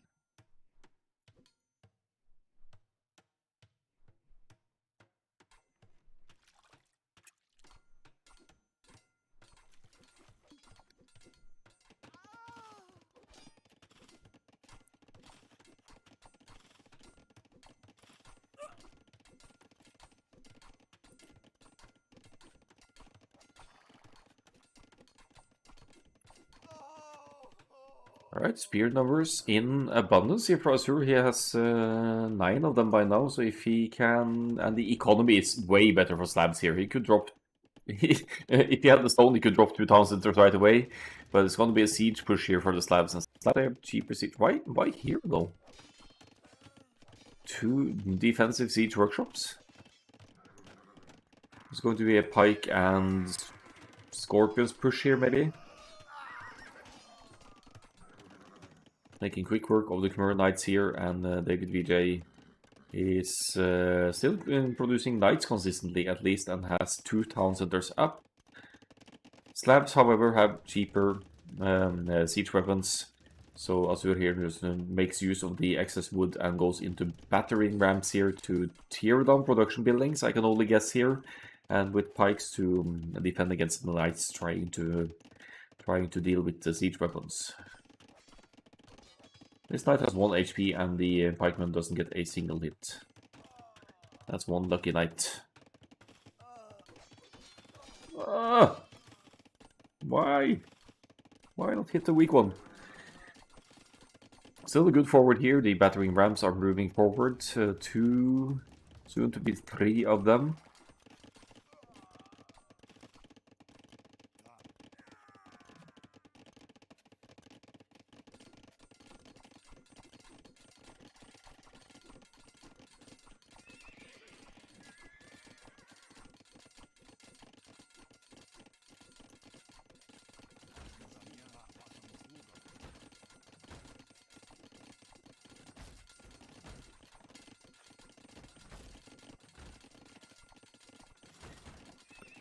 The one and only stable seems to be going down for DavidVJ. Here he's dropping a market to adjust that gold eco a little bit to get into some other kinds of production. No more knights in queue, understandably so, and the barracks goes down as well. How is DavidVJ going to hold up this without defensive capabilities? He brings out one mangonel, will take down one battering ram maybe, but there are spearmen here to get in close and deal with this one as well, potentially.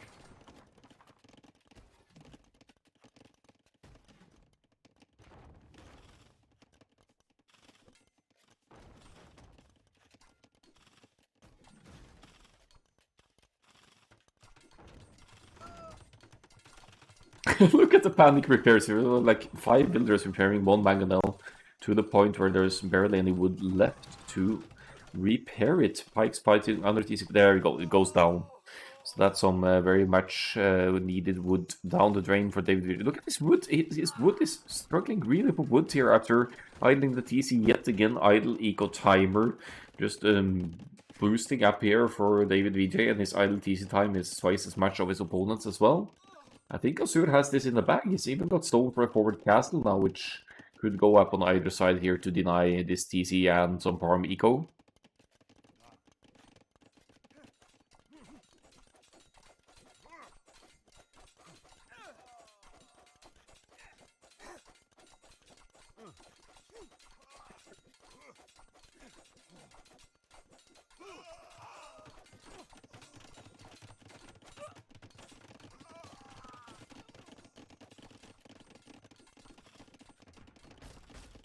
Army numbers are concerning here if you are DavidVJ though. We have one mangonel out, that's DavidVJ's only military here against 27 of Asur, even if it's only pikemen and a couple of rams. That should be more than enough to protect this castle from going up. Protect this castle so it goes up. And yeah, there goes the Mangonel again. Some scrambling, some panic repairs again. How is this? How is this staying alive?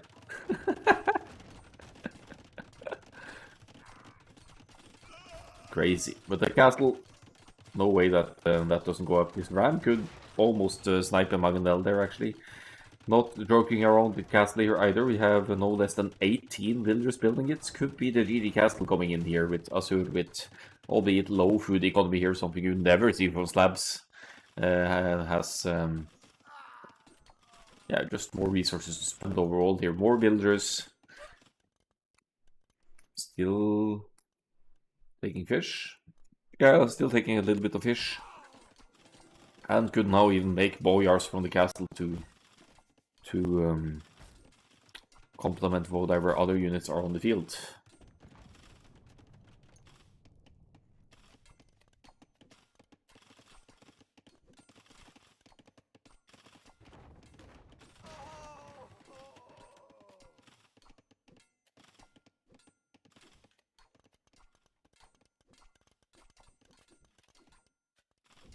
Pikemen everywhere.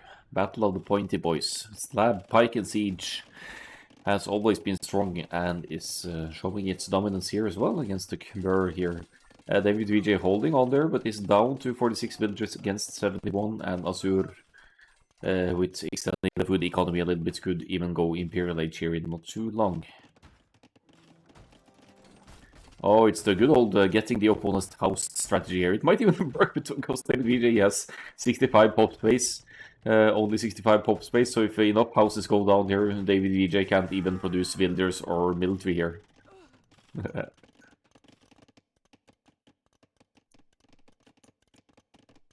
Protecting the home, gold, and woodland with the town center here, but there's the Imperial Age for the Slavs, and if you haven't seen the death blow already, Siege Ram Halberdier should be it.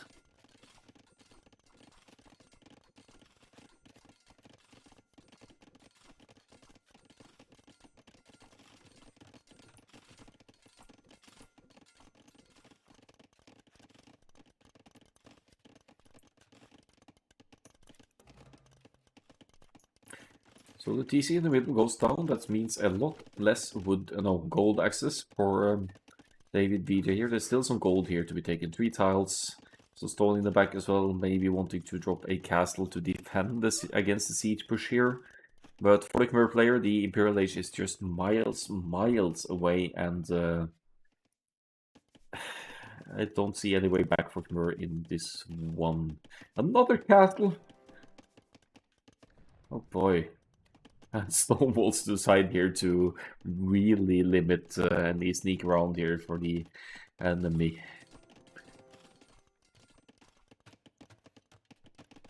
These Mangonels could make it tough to stop this castle though. Or to build this castle rather.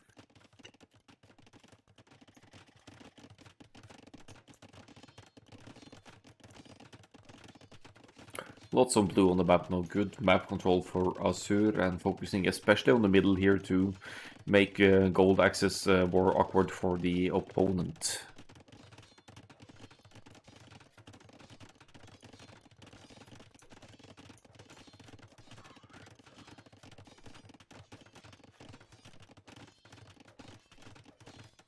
Are we going to see Druzhina infantry here? Iron casting, arson, handcart here. Yeah, Imperial Age is in, and DavidVJ calls the GG. He is nowhere near any Imperial Age transition, only has 4 military, and he's a second castle going up here as well. No way back. GG well played to Asur on the home map. We'll be going to DavidVJ's second home map to end this series.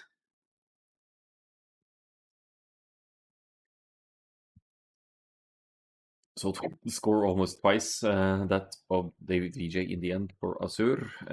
KD not that dissimilar, but army high and total, especially total units produced, says something about the Slavs dominant here. Army high as well.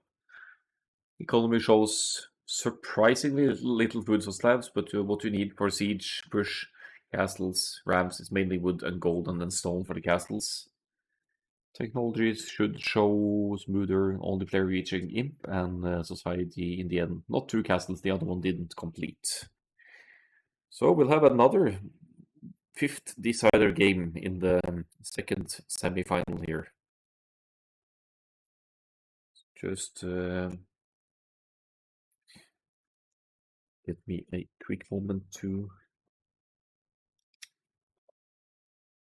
put my phone charger in, because my phone is my remote control for the stream overlays. I don't want to lose that.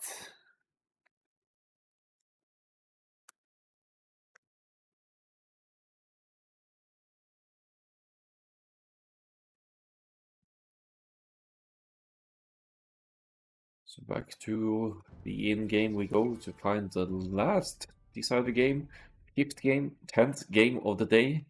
And we're going to Serengeti for DavidVJ's home map here.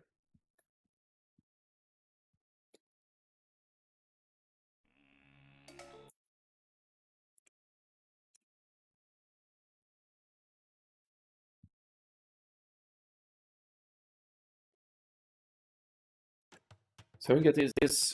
Players who have played it should know that it's kind of similar to Area, but kind of not. You have this cracked terrain here, which renders your buildings weaker to any kind of attack. And there's extra food. There's lots of hunt to be taken. Only one elephant, and not 2 boars as on usual maps, but you have more hunt to take. And look at the hunt here for DavidVJ with the Vikings, surprisingly enough for Serengeti here.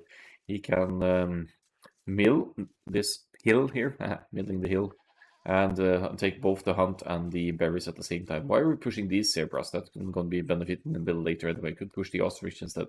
But it's closest to the TC, it makes sense to push them in here to boost the early game food eco. Let's see for Asur though, he's with the Mongols here. Has the hunt in a much more awkward spot in the back here, but at least it's in the back. Berries in the back as well.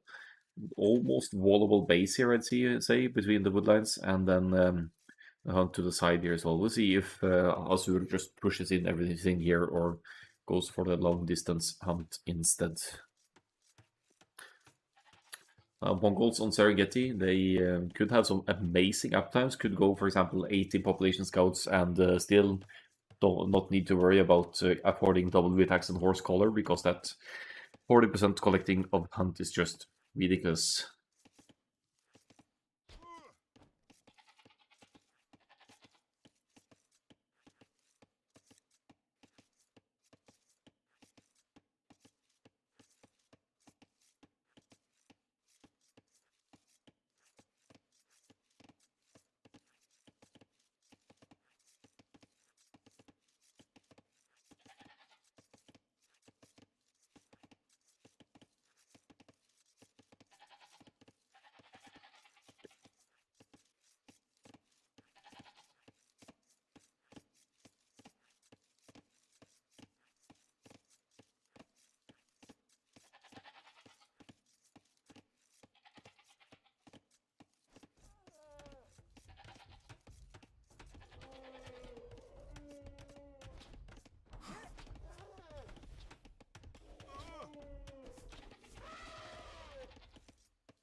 Really deer pushing or ostrich pushing, everything is deer in Age of Empires 2, as we know.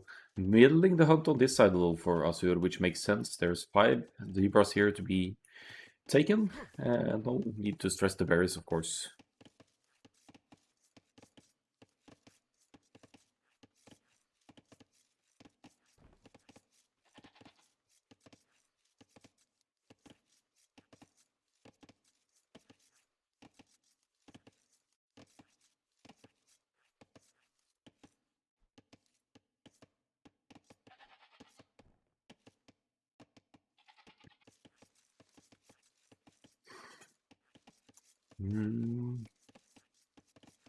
Or on wood for the Vikings, will we be seeing a man-at-arms play here? Most likely. There's food in abundance to support it. Wait, what? Loom now? And food almost to click up here. Don't tell me we're gonna see Viking scouts here. Probably not. There's still more on food.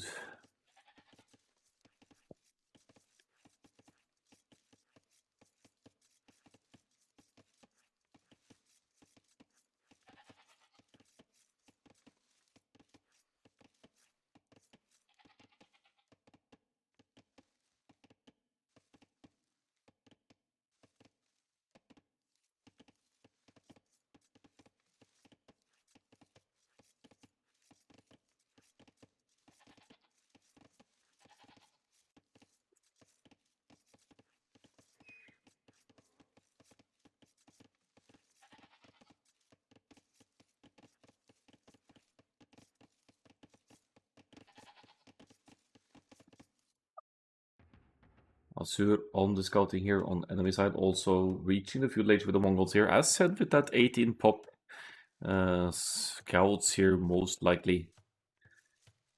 That would be like on the way in. Why not hit the builder and delay this barracks even further? I don't get it. I mean, you don't want to lose scout HP unnecessarily. There we go, there's the hit. And a good hit it is. Could almost commit here, but here comes the rest of the builders meddling. That's going to be a builder kill though, so it's worth it. If the first scout goes down, fine. You'll have more to come. And somehow this man survives at 4 HP. Stupid loom.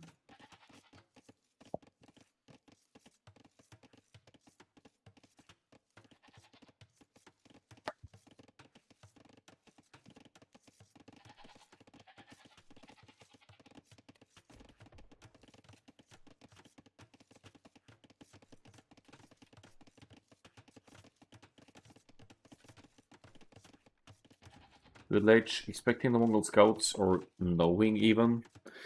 Doing Spearman immediately. Yeah, DavidVJ scouting is on point here. He is reacting to the inevitable scouts opening of the Mongols. One scout out now for Asur. Did lose the starting scout to enemy villagers trying to snipe a villager. So how do the Mongols scouts? Okay, I mean I'm not against it on Serengeti. Mongols, they have an amazing economy in the feudal age onwards, so why not opt for a few scouts with the benefits that free or instant wheelbarrow is giving you. Scout on scout, also a way to counter Mongol scouts play, of course, and especially after taking out one with builders earlier on. Should be possible for the Vikings with the later feudal age to match the Mongols' numbers as well.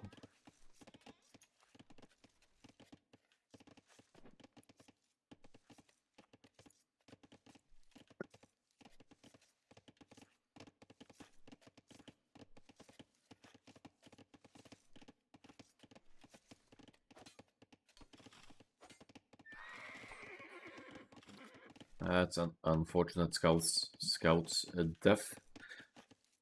Oh, but Asur doesn't see the scout, see the stables here. Never expect the Spanish Inquisition and never expect the Mongol scouts either. So that could be a mindfuck. Okay, they're already in his base. Never mind. Asur knows there are scouts on the field, but he probably didn't anticipate this. He didn't actually have any spearmen out, as far as I can see. Might need to queue on now to deal with this.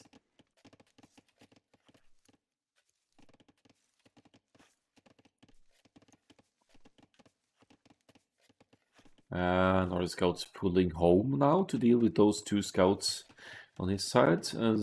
Range producing skirmishers here. That's of course in anticipation of the Vikings going archers here. And he is indeed going to go now. Scouts into archers for Vikings here by the looks of it. And DavidVJ playing the mind games here. Is he going to succeed? Though he did pick one villager, so he's actually had more luck with the Viking scouts than Asur had with his earlier Mongols 18 pop here. Farm snipe is an option. Not anymore. 3 scouts versus 2. That should be a cleanup for Asur. Nice. Moonwalk.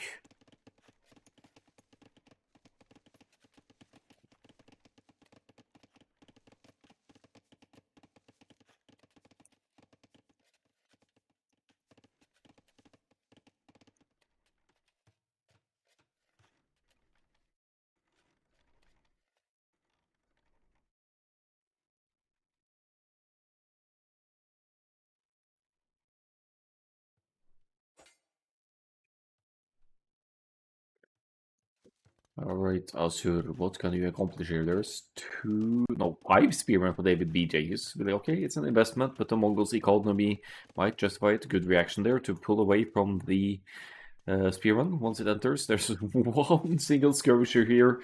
Not a huge skirmish investment here for Asur, and understandably so, there's still no Mongols' archery range.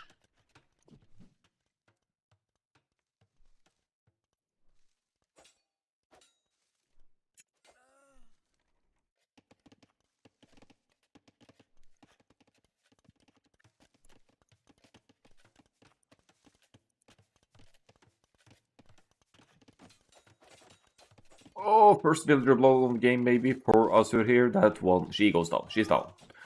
Alright, 1-1 Eco KD. Villager numbers vastly similar though. Asur with 7 villagers lead over Vikings here. So for some reason DavidVJ has had lots of idle time here. Maybe he's idling to get to Castle Age, who knows.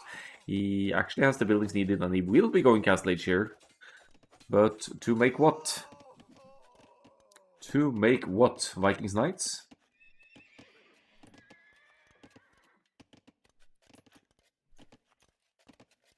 Scouts into Knights with Vikings would certainly be a surprise in this game. But Asur has a strong economy behind all this. Only 400 food short of that Castle Age click now, and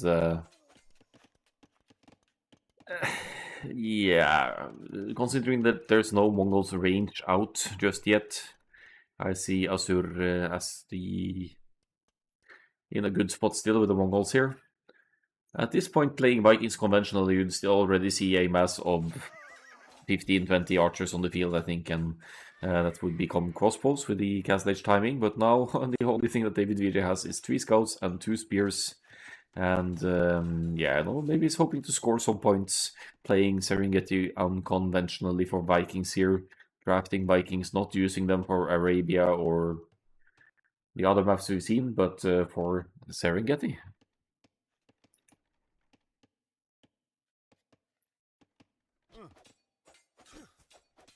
Defense for the scouts even. Is DavidVJ actually going to follow this up with... He's going double stable Knights with Vikings. Okay. Mongols, Asur didn't click up yet. Might be not missing buildings either. Where's the Castle Age, Asur? Where is that Castle Age? You'd better click because your opponent is up. Good late archers would definitely melt, even if it's up against Vikings. Knights here, +1/+1 for DavidVJ, getting gold mining as well. And Asur, again, probably not expecting the second stable follow-up for Vikings here. I thought I clicked. Ah, classic. Classic. It happens.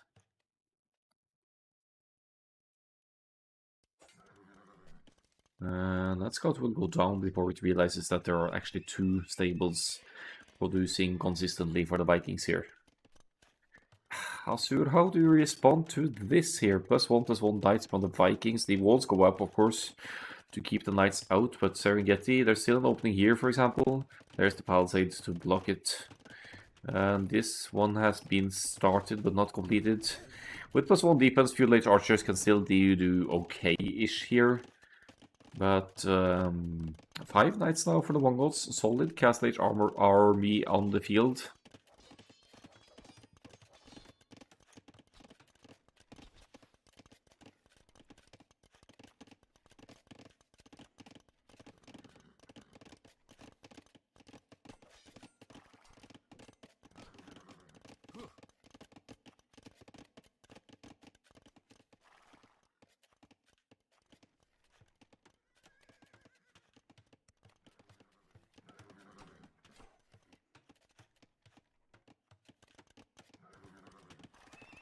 Alright, 10 Vikings Knights, not messing around here, DavidVJ.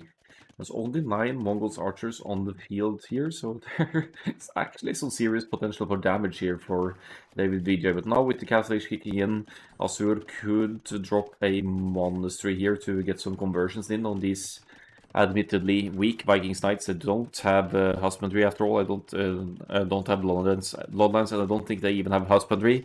So they are absolutely among the weakest knights in the game. Save for melee knights. Are they gonna break in here though? Not quite. So they're playing Mongols, so you can get the completely open with knights. Scouts into knights here. Crossbow is in for Asur, but he doesn't have the hugest numbers ever. Still, only even with 3 games producing, the Mongols knights will still do some decent work here. And not having Bloodlines and not having +2 defense, though, is hurting DavidVJ a lot here.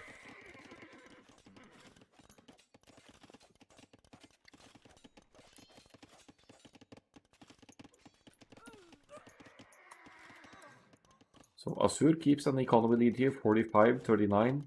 Even with 2 town centers up for the Mongols, producing builders out of both. Well, there's 2 town centers for both players, to be fair. But there's also handcart working for the Mongols here behind all this. Committing to the Knights, DavidVJ wants to troll this game back home to wherever he is from. And go full-on scouts into Knight with Mongols. No sign of an archery range, not even for defensive skirm series. Just totally insistent upon playing full Knights with Mongols here. And forward siege, Knight siege, now we're talking.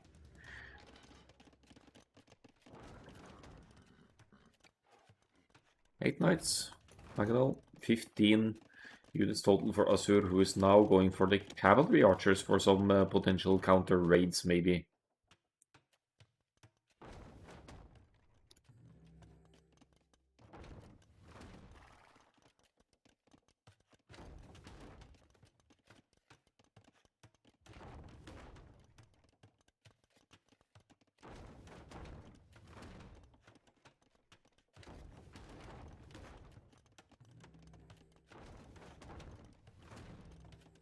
Alright, so who's going to get a better another deal here? Asur realizing that one range will be going down to Mangonels here, just drops another one. Making camels now. No bloodlines. Strictly speaking, you might not even need it since Vikings don't get bloodlines.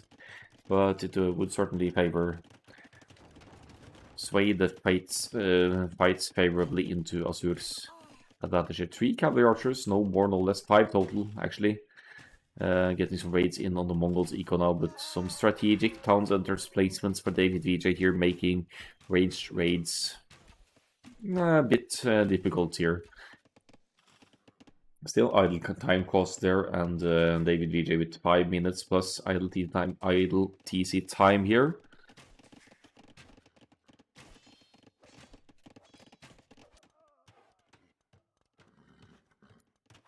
One forward Magwanel goes down as well. And another rage might go down here, but Asur isn't panicking. He's staying within his walls here. Defending the aggression from the Vikings. 16-17 is the army count, and the builder count not that indifferent as well. Only 5 population separating the players here.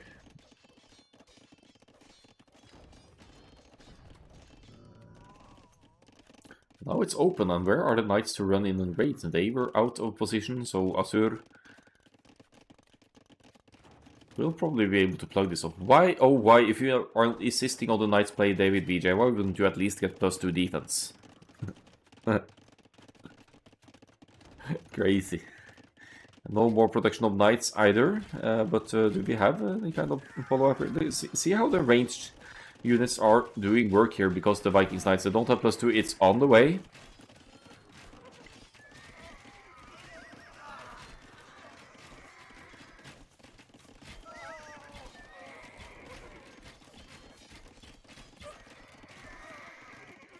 And that's a cleanup, because +2 defense in the might as well just cancel +2 defense now, because there are barely any knights left to benefit from it. 69 builders, nice for Asur versus 64 here. And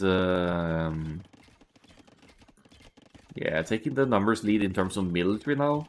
Defensive siege to defend against forward mangonels maybe, and overall a better working economy for Asur, and much less idle TC time overall here.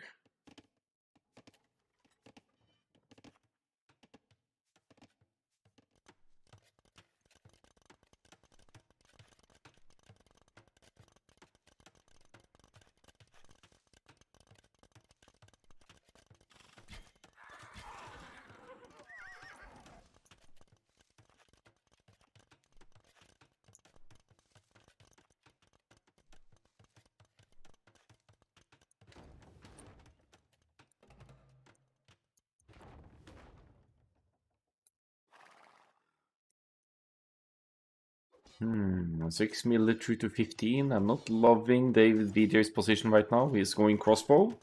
He's dropping 3 ranges and is going to double up on the archer's crossbow production now. Forward Siege Workshop still alive, but not contributing anything special here. Asur is on stone, so is DavidVJ, who...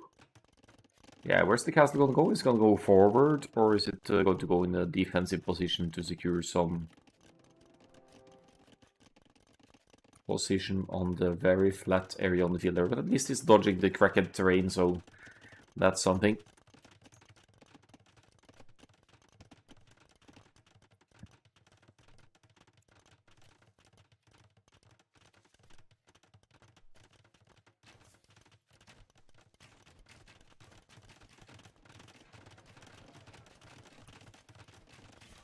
Crossbows, cavalry archers, hitting just production buildings here for now. The castle goes up to the side.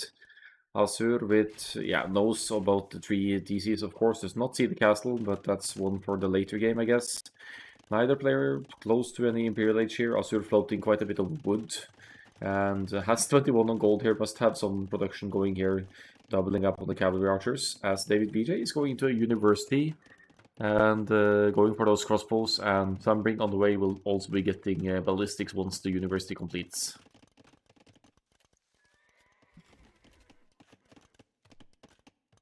Cav Archers raids again, and the villager numbers are dead even here. This is the desire of the game. Neither player wants to lose this game, of course. That means the set goes to the other one.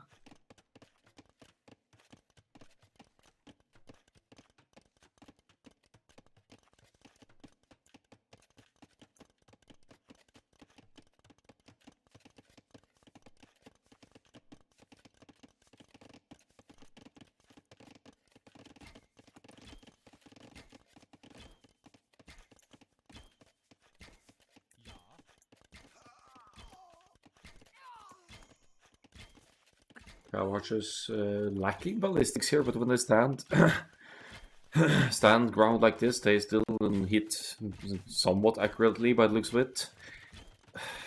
The Imperial Age should be closer for Asur here than it is for DavidVJ, but the crossbows are out now, ballistics all the way as well, and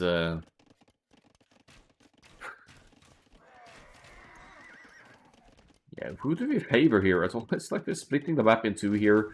There's some siege and crossbows pushing the middle now, and Asur doubling up on the ranges, forward ranges now as well, to extend the numbers here and to hurt DavidVJ's production potential and economy here.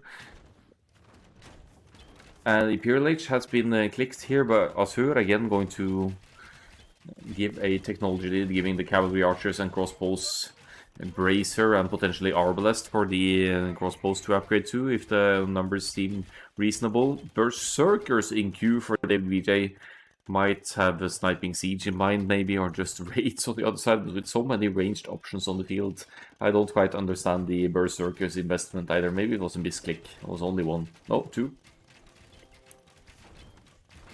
It's not a mistake if you make 2 of them, but these guys are going to get slaughtered by the crossbows and cav archers here. 5 rangers now producing for Asur, doubling up on the cavalry archer numbers here, and only 2 on stone, so not over committing to stone here, but with enough stone to drop a castle. And then Trebs could be on the menu. DavidVJ has somehow made it to Imperial Age as well, and is actually only 50-60 seconds behind his opponent here.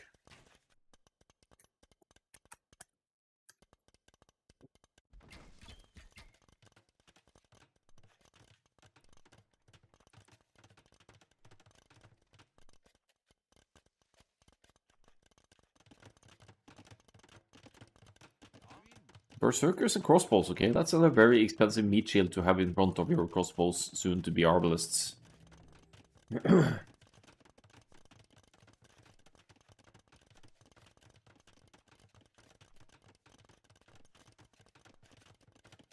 And another town center for DavidVJ, that's going to be his 5th one, 5,000% castle. It's protected by the castle here.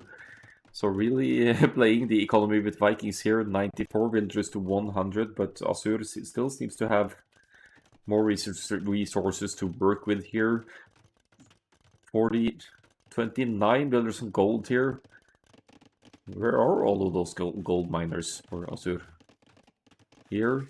Monastery to snag some relics as well, maybe. No relics captured by either player so far. And the Berserkers, that just doesn't make sense with so much ranged units on the field, so many ranged units. Bracer on the way, Chemistry probably as well. And looks like we might be seeing Hussars soon, because the stables are going up here as well.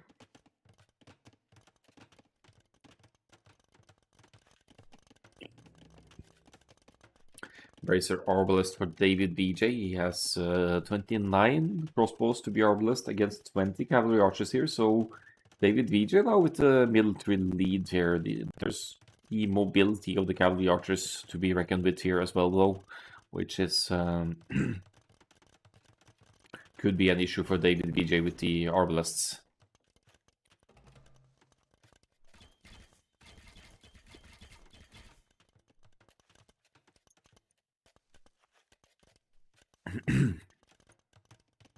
And with the castle up for Asur, you could also research drill and go for drill siege ram here.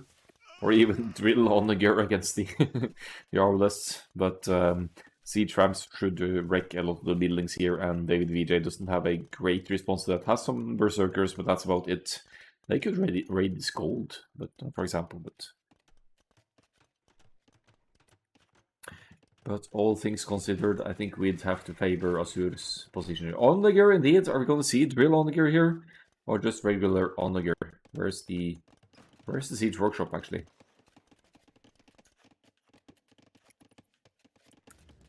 Yeah, there it is. Mangodai in queue as well.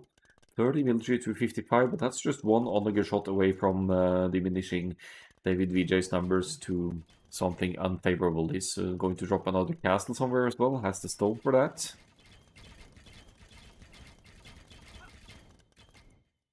And Berserkers not really posing a threat in this game. There's so many cab archers and ranged units on the field, they will just melt just like that. Eco KD 15 to 11, and both players roughly similar villager numbers still. DavidVJ with a tiny population lead here in the middle of everything.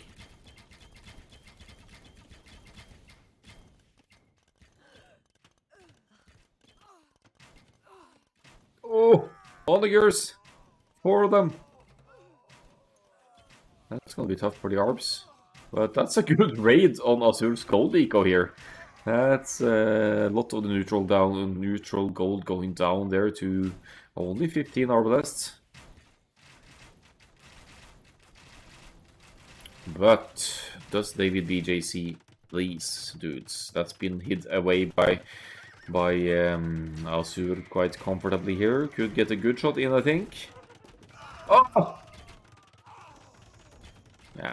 Yeah, was a bit, almost a bit disappointing, but numbers go down. Onagers not stopping this castle from going down, I think.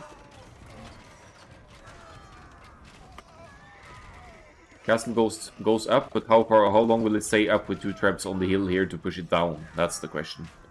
No Hussar raids anytime soon for Asur, as the stables were denied or delayed, at least for now. More another range going up for further cavalry archer numbers, maybe. We have only 12 cav archers here. Not an extremely convincing number of armies here for Asur, but enough to hold the hill here and keep DavidVJ at his tiptoes. He's dropping stables now. Are we going to see Mongols cavalry raids here now? Light cavalier. So much resources in the bank for DavidVJ. Here's 50 population of being pop-capped here. Oh.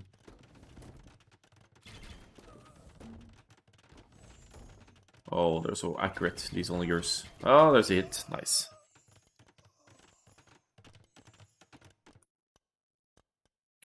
DavidVJ is certainly doing a good job at scouting the map and finding the neutral resources here. Maybe he's using auto-scout, I wouldn't know. Another castle on partly on the hill here for Asur, I think, and not producing all that many units here. I'm not sure why it's not increasing, but now we have 4 ranges producing cav archers again. And the siege alone here should help take out a lot of production and potentially units here as well with onager against the Arbalest. DavidVJ cannot move out comfortably here.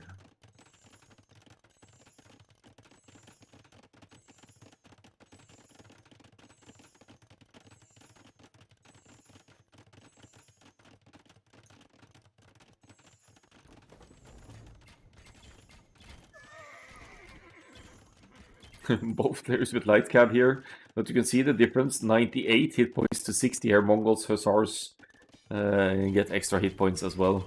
So they're just... they would shred Vikings light cab any day. DavidVJ with lower resources in the bank now, but is insisting upon the light cab raids here.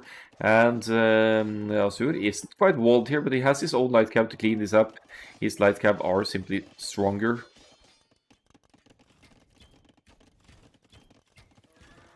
It's just about diminishing the Arblast numbers here, really.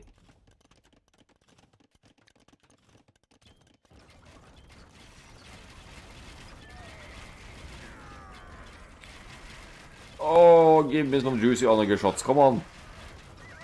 Cav Archer's dying arguably needlessly here, but there's 4 trebs to take down this castle. I don't think repairs can keep that up. Onager shots to try and snipe light cab here, not much luck there. Light cab Arbalest, and the trebs are blocking the Wanderers, but there's a hit, nice hit.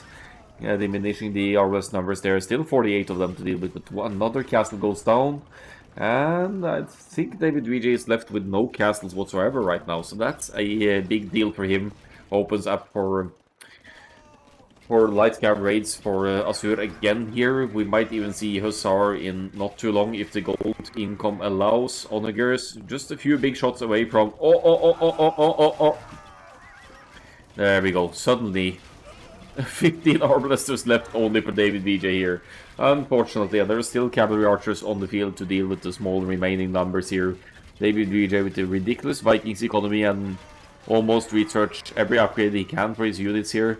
He's being pushed back, he's down in military now, he's lost his defensive castles, and now Asur only needs to raid DavidVJ to death here because there's not really any pikemen ready here for the Mongols to deal with the raids.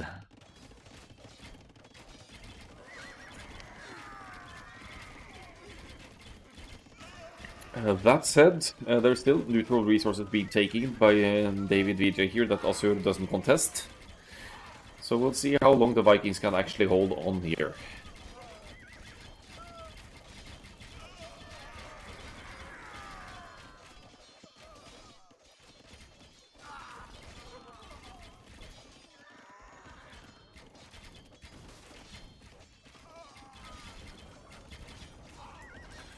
Trebs dealing with town centers now. We're closing in on the 1 hour mark here, but somehow DavidVJ is making another castle here. Has he found some neutral stone somewhere as well, maybe?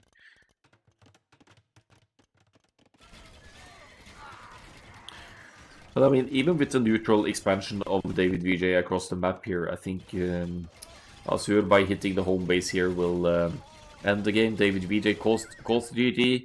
What a set it was. Asur takes the 3-2 here and advances to the final. Congratulations to Asur, and thanks to DavidVJ for participating.